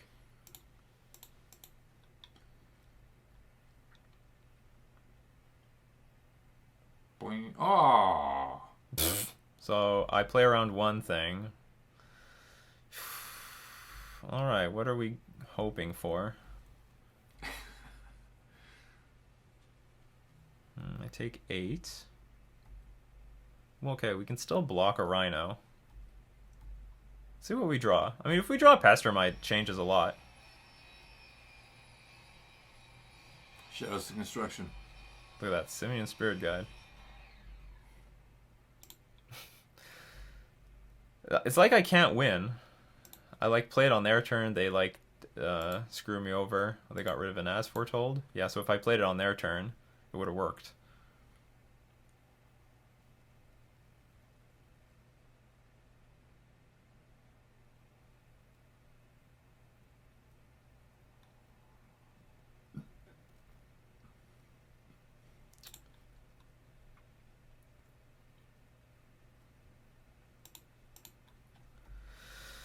It's not what I want to do. That's what we're going to do. It looks like I have to take 8, and I have no idea what I'm going to do after that.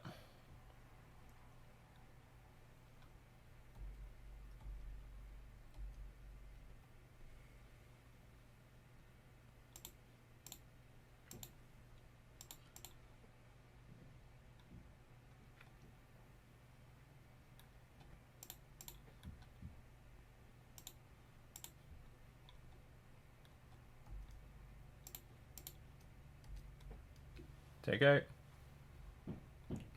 Poof. You came back from this before. It can be done. Well, I don't know. I had more life points last time. Yeah, 2 more. 3. I'm dead. I guess I'll play the Ether Vial. So this is 5. Yeah, I can't survive. I can pretend, but I can't.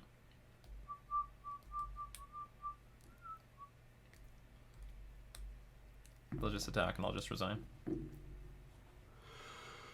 Like the weakling that you are. Maybe... I don't want to spend Bolt. I don't want to keep Bolt in the deck just to hit this stupid thing. Or maybe Bolt is fine just even to hit a Simian Spirit Guide.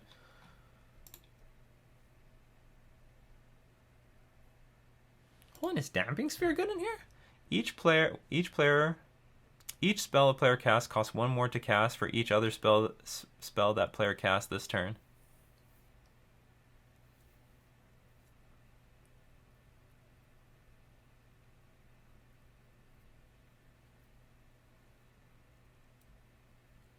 I don't know how that card interacts though with Electro Dominance. Hold on. What does Electro Dominance say? Does it just say play something for free? Or does it say play something with converted mana cost X?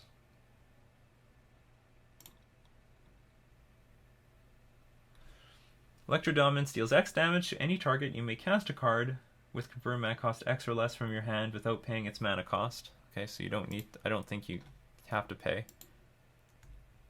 Basically, we Each turn spell a bunch of a player casts costs 1 more to cast for each other spell that player has cast this turn.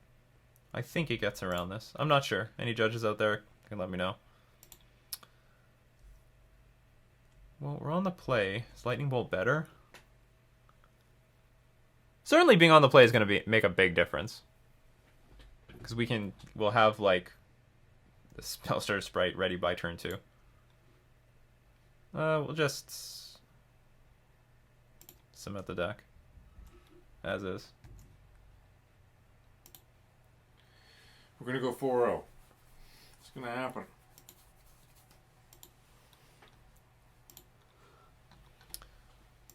I will go first. This hand actually looks very good because we have a counterspell into counterspell. We just need our opponent not to have like Simian Spirit Guide into Electro Dominance on turn 1. Jet hit, move history stuck. Hey, Morgan. Good.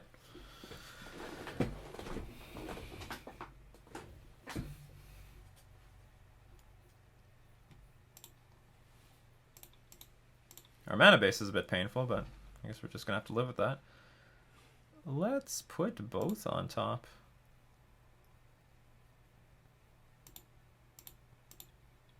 Why not? All the interactions. Everything.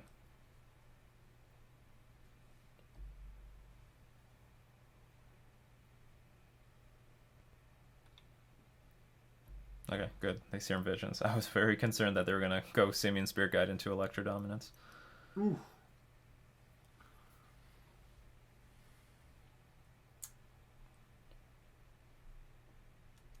They put 2 cards on top. That's fine. We're on the play, and we are way in the driver's seat here.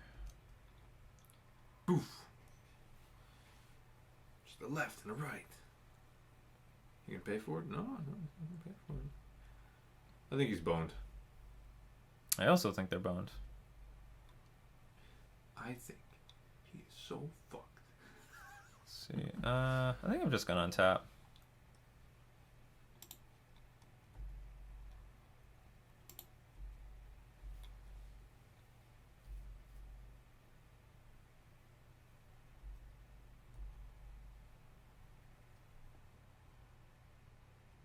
Sure.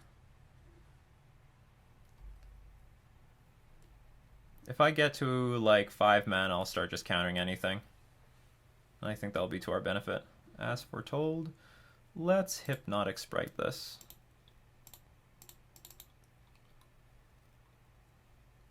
Sorry. Yeah, sorry. Sorry, not sorry.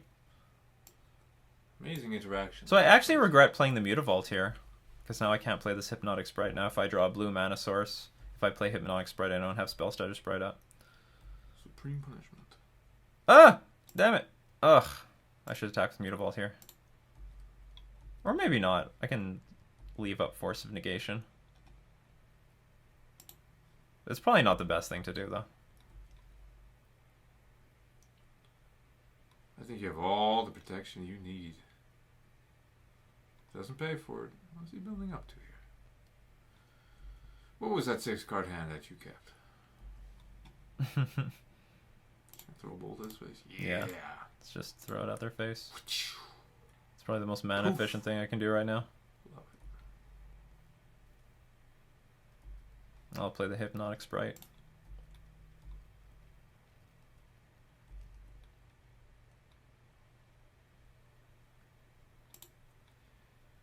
Doesn't get better than this. In my opinion. I am taking a ton of damage. Holy cow.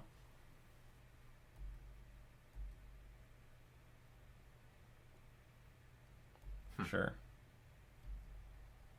Just gonna save the Spellstutter Sprites for their 0 mana spells.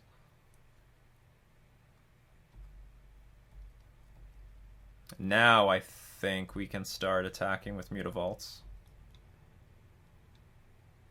Yeah, we can still attack with Mutavaults.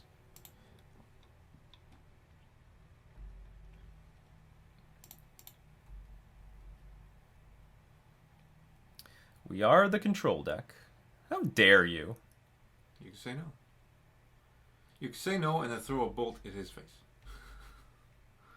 Just throw the bolt at their face anyway. Like, I think so long as I hold on to the Spellstutter Sprites, I can't lose.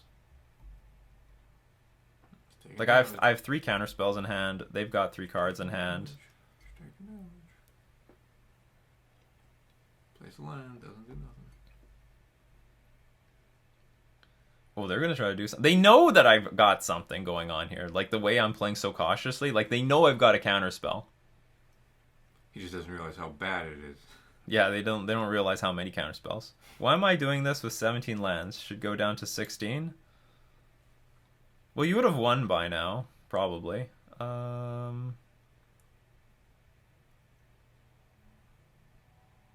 Sure, I guess that's worth bolting. And then if we fight over the Simian Spirit Guide, I'll... Like, if they try to Izzet Charm the Lightning... Well, no, I guess if they Izzet Charm the Lightning Bolt, it won't work. Because I can just pay 2.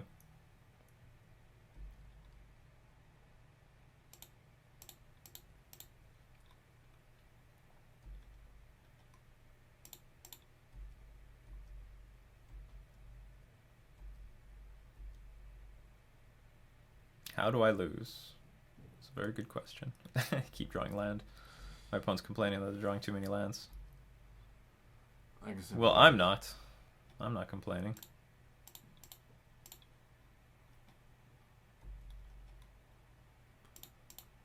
I think this is basically locked. You're about to see the biggest upset in the history of Magic the Gathering. Tap out big. And I have more. Good games. Good games. Well, I mean, even if they complain that they flooded out, it's true. But I might have won earlier if I could play my Spellstutter sprites and then just tempo them out. Show your hand to them. Nah, it's like a rude thing. I have all these. Had all these. I think this is a good matchup for us. I think the worst thing that we could possibly see is that stupid Crashing Rhinos on turn 2, basically. Crashing Rhinos Neoform deck. Well, no, you know what? I don't know. On the play, we seem to have an incredibly good matchup, but on the draw, maybe we're not so good. But, you know, like, if they don't do anything on turn 2, then, like, we don't care. They really need to get their game going by turn 2 if we're on the draw, which they did in both in 2 of those games. But we still won one of them. All right, we're 4-0. Blue-red fairies. Lightning bolts doing work. Exactly as predicted. Okay, I'm going to see you in round 5. We lost the die roll. Hand is not really impressive, but whatever, I'll keep it. You might be up against Dredge, maybe not. Dredge 4-6. Yeah, I guess we'll keep this. Maybe it's a weak. Maybe it's a mulligan. I hate mulliganing, though. Maybe with more experience with this deck, this is worth mulliganing. If we're up against Dredge, this hand sucks. This hand will be straight up trash. No covered islands. Well, it might not be Dredge for 6, but it's probably going to be a bunch of crap. Please see Kiki-Jiki. They targeted us with Mishra's Wobble. I hope they have no idea what we're on. Oh no. Arkham's Astroblade. No, this won't be too bad. We've got Lightning Bolt for, what's it called? Goblin Engineer. So that's going to be good. So what did they see? They saw Steam Vents. Which is terrible for us. We have enough lands. Now all we need is just the Pestermite and the Kiki-Jiki, and we're all good. Can't kill Kiki-Jiki with Fatal Push. Gotta keep that in mind. Not many people are playing 5-mana creatures, but that is untouchable. Fatal Push only kills things with converted mana cost 4 or less with Revolt. You would be afraid of my Fairy Miscreant. You'd be afraid. Ooh, I can kill this too. So Lightning Bolt is going to see play. But this thing basically dredges. Oh god. So what do we have here? A lot of good stuff.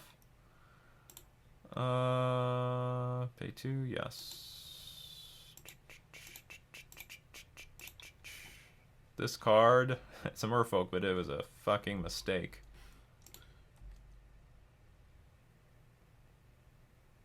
That's all I gotta say about that.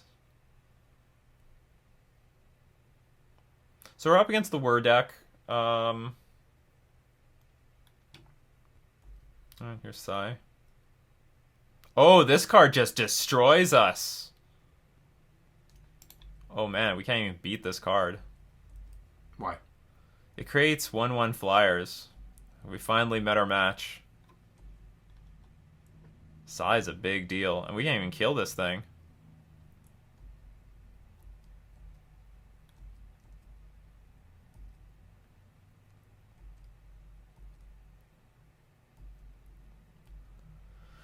So every time they play an artifact, they get a 1/1 creature. How does this work? Yeah, any artifact spell create a 1/1. Sacrifice 2 artifacts, draw a card. And we're not in a position that I want to keep drawing lands. So we're just going to pass. And we're just going to pass. Play Sign of Una and end of turn. We do have the Brazen Bazaar. We can use to bounce something. There's Urza. So this is all getting really terrible really quickly.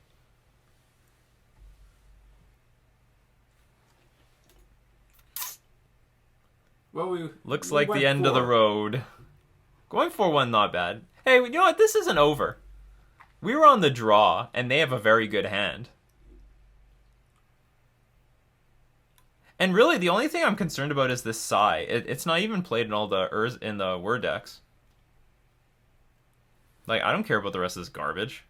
You will. Well, I do, but our hand wasn't good. Our hand wasn't good. Our hand was very poor, especially. Well, I think our hand is okay.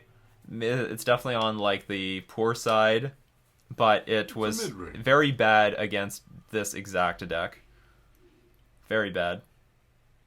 Sure, it's bad against other decks, but I was willing to keep it.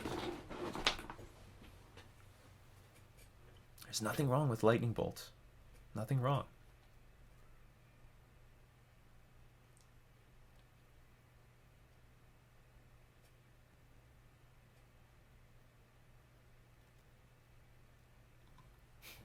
And my opponent's probably like, how the hell did this person get so far with the Fairies deck?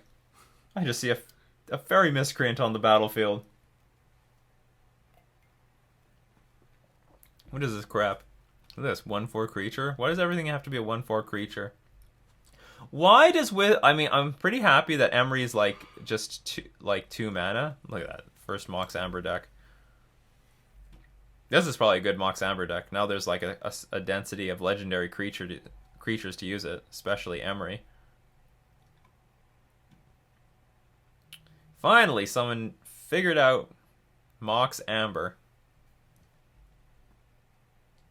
It only took 10 years. Basically. How long have the Moxes been around? So, okay, what's going on here? They can keep sacrificing Sword of the Meek to draw cards? Or what are they doing? Or did they play something? Maybe this is his first time with the deck. He has no idea what he's doing. I don't know what he's doing. Okay, you're paying 2 mana. Are you sacrificing anything? Okay, sacrificing Sword of the Meek. Oh, they cast a Sword of the Meek. I think. Mox Opal. Like, they get to do a lot of stuff here. I could bounce Urza, but I don't know how useful that is. Urza's made out of rubber. I'm in a lot of trouble here.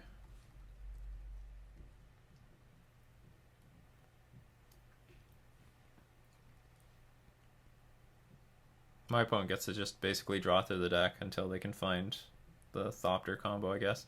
Jeskai Ascendancy! Wow, this deck gets better and better. And you get to untap all your creatures. So if you untap all your creatures, you're making a bazillion mana here. This deck is just all the most busted nonsense possible. And so Urza's going to draw technically probably a bunch of cards. What do I do here now? I Brazen Borrower this thing?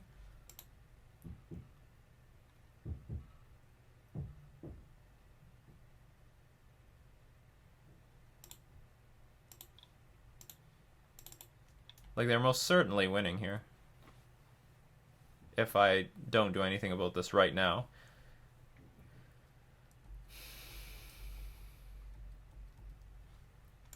Okay, I'm just yielding through this turn because I can't do anything. We're just going to wait for our opponent to finish off winning. Just finish me off quickly. Yeah, basically. And don't eat the ass.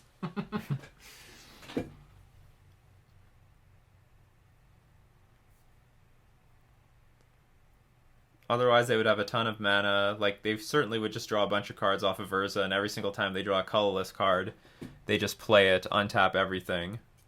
This is the most busted-looking deck I've seen. People are just trying the most aggressive crap possible to see if it works. You throw enough shit at the wall, something's gonna stick. It's turn 4, so it's not unreasonable. But it's very unfun playing against, specifically, the card Jeskai Ascendancy. You hear that? It's a vacuum for fun. Yes. No fun allowed. It's fine. Looks close. My microphone arm hitting the shelf. And then you would all hear this sort of weird noise constantly. Da da da da da da da da da. Well, we can talk about just how well Fairies did up to this point. Save myself some time in the deck tech. I mean, I might as well do the deck tech right now. We're definitely going to lose. It's just a matter of time. But the deck turned out to be more competitive than we thought. And how many real decks did we play against? Tron. No, we didn't play. We played against Eldrazi Tron. That is still a real deck. So we beat Eldrazi Tron. We beat Grixis Shadow, which is around. I don't know if it's one of the top decks right now. We beat Electrodominance. I see that a lot. I don't know. Is it a budget deck or something? I don't know why I see it so often. It's definitely not something you're going to see really often at a GP. At least I don't think so. Maybe it will now. I don't know. Maybe it's real enough. So that Electrodominance deck, we beat that, but not a top tier deck. There's one more we're missing. Oh, the Blue-Eye Control deck. Yeah. I think this deck has a lot of game against that Blue-Eye Control deck because we have so many counterspells. We have so many creatures that are counterspells at the same time. So I think we have a very good matchup there. I wish we played against Burn. I'd be curious to know how well our matchup is against Burns, especially since we're playing with a lot of spells that deal damage to us. Come on, Andy. And I'm wondering, is there a better way to configure this deck? Like, does anyone think that we should take out some red sources for Spire Bluff Canal? Is that a thing? Oh, you're going to repeal my thing? Whatever, do whatever you want. Enjoy. You know what? If we win game 2, like, they still have to beat us in a reasonable amount of time. If they don't, like, we'll try to clock them. They've already lost. They're already down, I think, 8 minutes. If it takes them 8 minutes to win a game, I mean, it's already been 8 minutes. If it takes more than 8 minutes to win a game, we might just win via timing them out. Time scum is good. That's how I have beaten the Jeskai Ascendancy players in the past. There is honor in time scumming. No, there is not. But it is definitely protesting the stupid decks. You want to play a stupid deck with a lot of actions going on? Well, you enjoy your deck. There's honor. I definitely fault nobody for doing it. So what's the deal? Maybe they can win right now. They could win right now. They just have to attack. Oh, you're just gonna beat me for good measure. Or can they? Hold on. No, they all have summoning sickness, so they've got 15 power in play right now that they can attack. Well, they could move the Sword of the Meeks. It's only 15 damage. I don't die. Unless you've got... But I guess they can't go any further. Could you not move the Sword of the Meek? Oh, I guess it didn't matter. So... Whoa.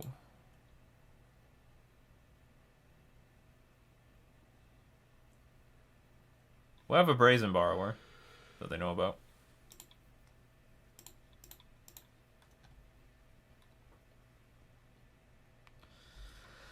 Play out that Fairy Miscreant pass. It's not hopeless.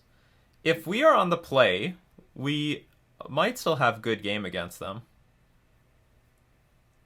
And also, we do have Grafdigger's Cage. That still should help as well. I think that's going to help us. Because Emery tries to cast cards from the graveyard. And,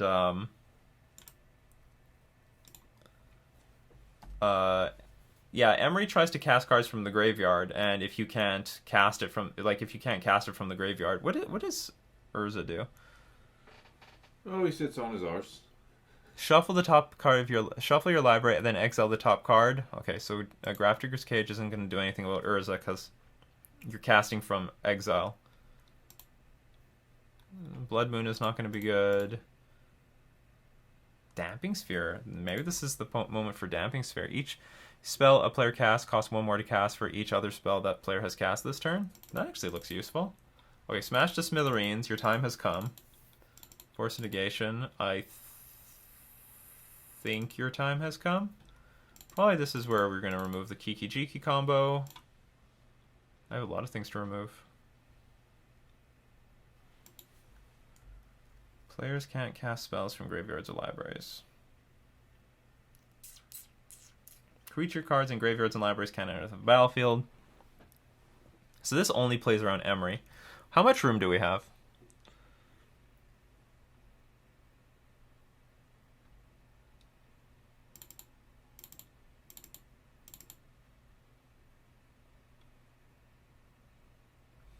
Okay, we chopped off a ton of the curve. Let's get rid of some steam vents. Probably go down quite a few mana sources.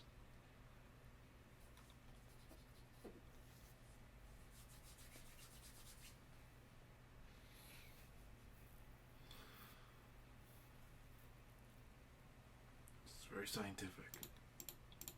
It's a process.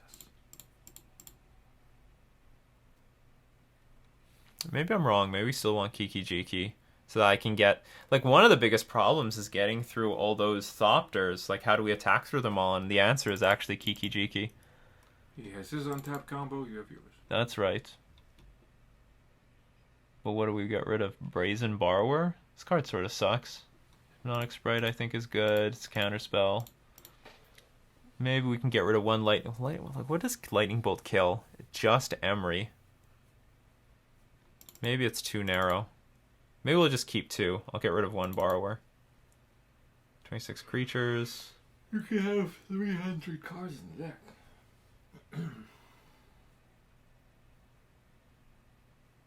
But I have 19 lands. Let's get rid of a 9. Okay, we'll go back to 20 lands. We'll go down in Ether Vault, put the last land back in play.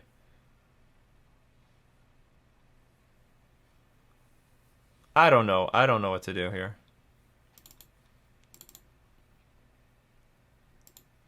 I'm not sure what to do. Maybe I should just take out all the Brazen Borrowers. Seems terrible. You're going to time.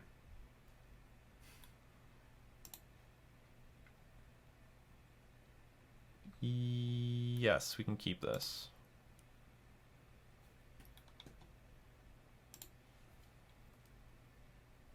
It is not a bad clock. You know what I didn't think of? I should have kept maybe all the 1-drops so that Spellstutter Sprite is more useful a little bit later down the road. Always they got. Well, they've got a lot of 1-drop. Believe it or not, they got a lot of 1-drops and 0-drops, so. Where are we dropping, boys? Here comes more mana. Turn 1, and Wizards doesn't think this is a problem. Add 1 mana of any color among legendary creatures and planeswalkers you control. So I'm not cracking the Scalding Tarn because I actually want to draw into more mana sources. Ugh, that's not what I wanted.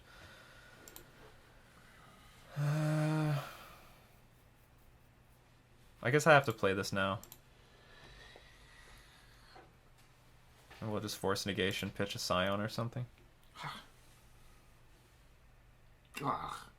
Okay. I haven't seen that in a long time. It's been a while. It's been many a moon. Well, if they use the Spell Pierce on that, then that's a Spell Pierce they can't use on our Force Negation. That resolves.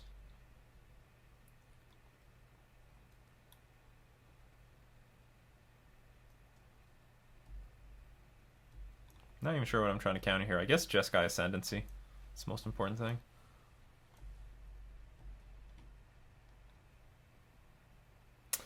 Well, that's the problem of playing the Kiki-Jiki plan. Pass. I will Spellstutter Sprite anything. Anything, especially anything that draws a card. This thing draws a card.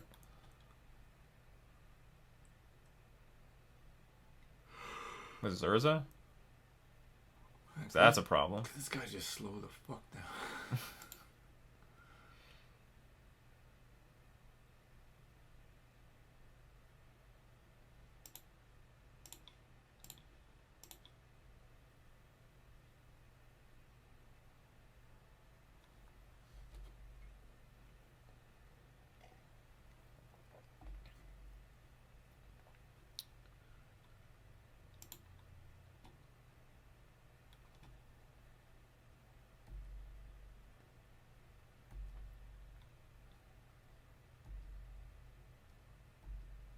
Nothing I can counter.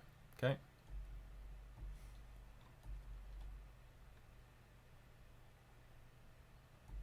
Still do nothing.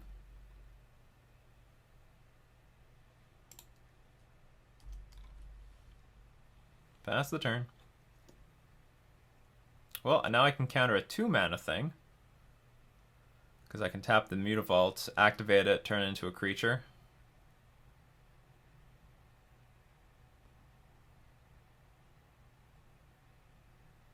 All hope is not lost.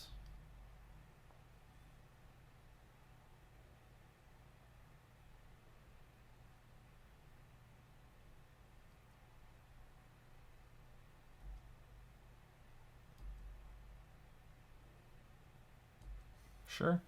Get in there. Get in there. 1 damage. Here, I think... Yeah, I'm going to start fetching. And I don't even think I'm going to play anything at end of turn.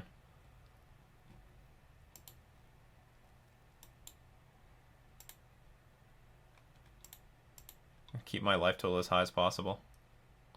But it puts me in a position where I can play Sign of Una next turn. Not that that's a particularly important card right now. This is fine. I expect something terrible is about to happen. Like, what's in their hand? It's got to be, like, artifacts. I'm sorry, I guess it has to be non-artifacts. Maybe removal spells? I'm not sure. But if we have 5 more turns, and we draw Pestermite somewhere in those 5 turns, this Kiki-Jiki is going to be online.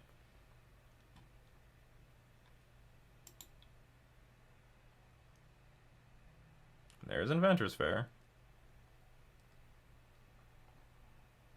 Ooh, I don't have anything available for this. Maybe you'll get your Smash Smithereens. That's true, I have Smash to Smithereens in the deck. We'll see. We'll see.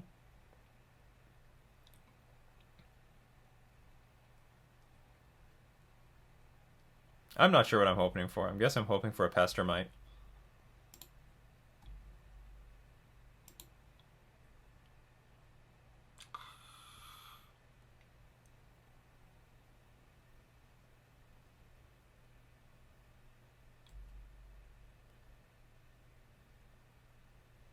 I'll play another one. How much mana do they have? Well, we're in... Well, it's not over. They have the Thopter Sword combo close. They're very close to the Thopter Sword combo. But they don't have infinite mana with Urza. What's really funny is that they don't actually have anything going on right now. Unless they have a bunch of removal. But if they have a bunch of removal, we can beat that removal with our Spellstutter Sprite and our Sign of Una. I think. I hope. But we need a lot more turns to go. And I need a Pestermite.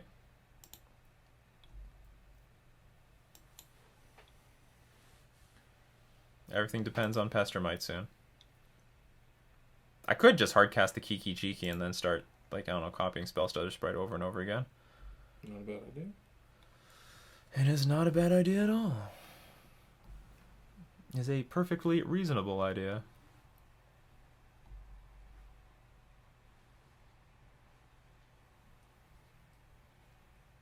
Sword of the Meek. Okay. I am not wetting in my booties.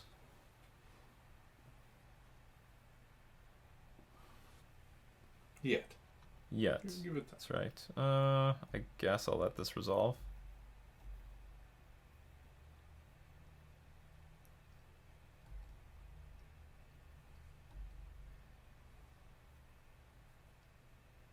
Maybe I should have countered this.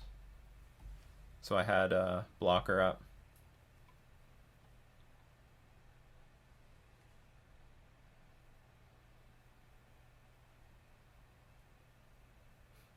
Countering this is no point.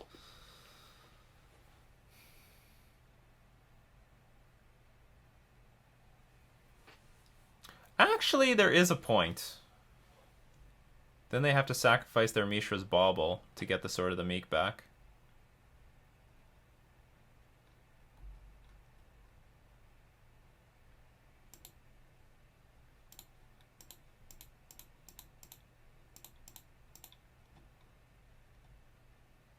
Because they can't sacrifice any of these tokens to do that. That actually, I didn't think about that. Maybe that was a point to countering the Mishra's Bauble.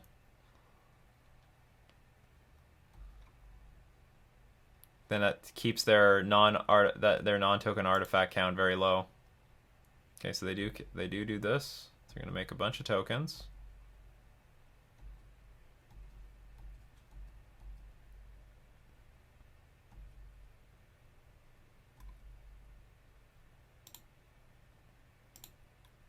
So we're gonna keep picking these things up. If you get another piece of land, you can get one on the field. Yeah, but I really want the Pestermite instead. Brazen Borrower. How can that help me? How can that help me?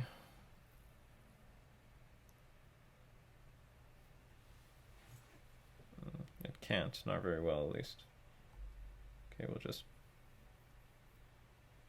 pass the turn. We're going to be on blocking duty. Or slowly take this. I want to get to a point where I can take this Ether Vial up to 3.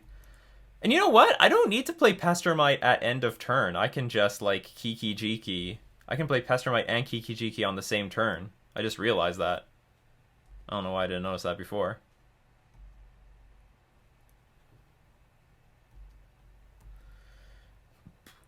Trying to survive. Ugh, we don't have many turns left to survive, though. I guess I'm going to sacrifice this Fiery Islet to draw a card and see what we draw, because I can put this Brazen Borrower in play with the Ether Vial and keep it as a blocker.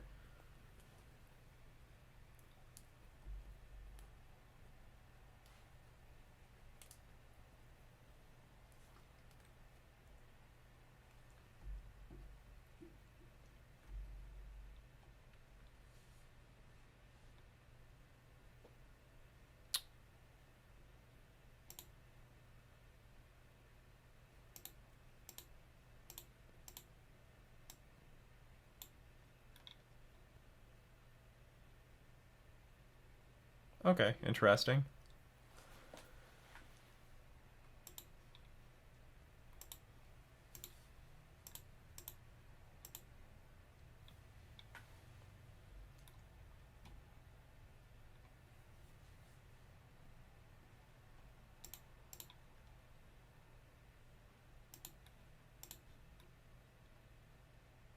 Now this is a spot where, oh no, actually, yeah, this is actually a spot where having Echoing Truth is actually better than anything else.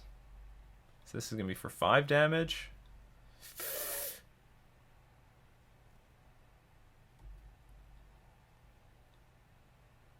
And each one of these lands is worth another creature.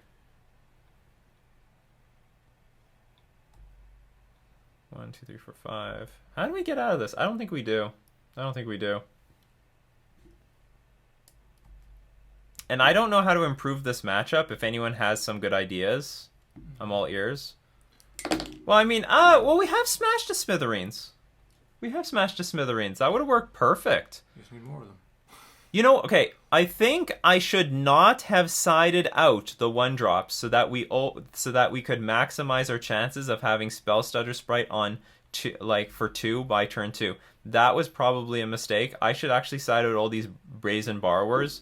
They were unnecessary. Although they're like sort of helping me right now, but not really.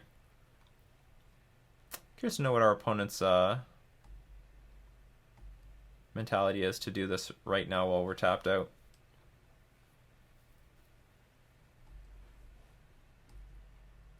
What's going on here? What's the point?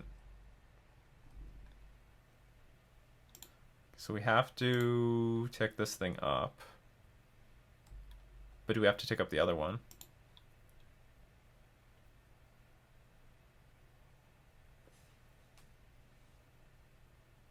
Yes, if we draw Pestermite. Yeah, if we draw Pestermite, I think it's important. Fairy Seer. This thing is in exile.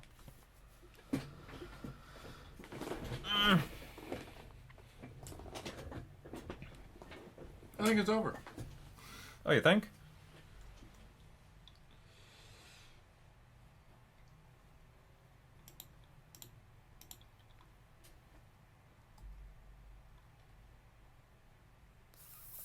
Yeah, it's over. It's okay. Good job. No shame. No shame in being beaten by the best. No shame in that. We didn't have. I don't know if we had the tools. I think I would need to play test that matchup more to find out what's best. After playing that out, I'm reasonably certain that we should probably keep the Kiki-Jiki plan because of the fact that we can't beat a bunch of we can't beating Sai seems impossible. So we need some way of going wide. So I don't mind having the Kiki-Jiki plan there. Maybe it's a factor if we had sideboard cards, pretty high impact sideboard cards, and we didn't draw them. Oh yeah. Although I can't say Damping Sphere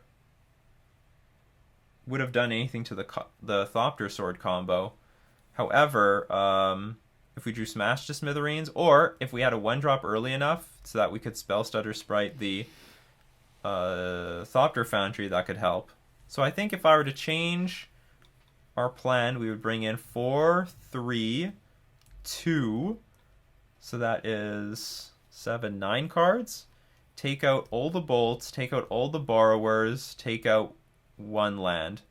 And I think that would have been a much better route to victory. But Fairies did pretty well. And I think a lot of people could agree that going red with the Fairies is... Fuck Bitter Blossom. Yeah, screw Bitter Blossom. We don't need Bitter Blossom. We probably could use 1 more Lord in this deck. I don't know what else we could lay out. This deck probably needs 1 more Lord. The Changeling. Doesn't he give +1/+1 to... There's no Changeling that... Huh? The Mariner. No, that doesn't give +1/+1. It just gives protection. And that's... It's blue-white. Splash white. You could splash white, but it doesn't have flying. I think it's such a weird card to have in the Spirits deck. I see it in this blue-white Spirits deck. But we saw that this deck had a lot of game.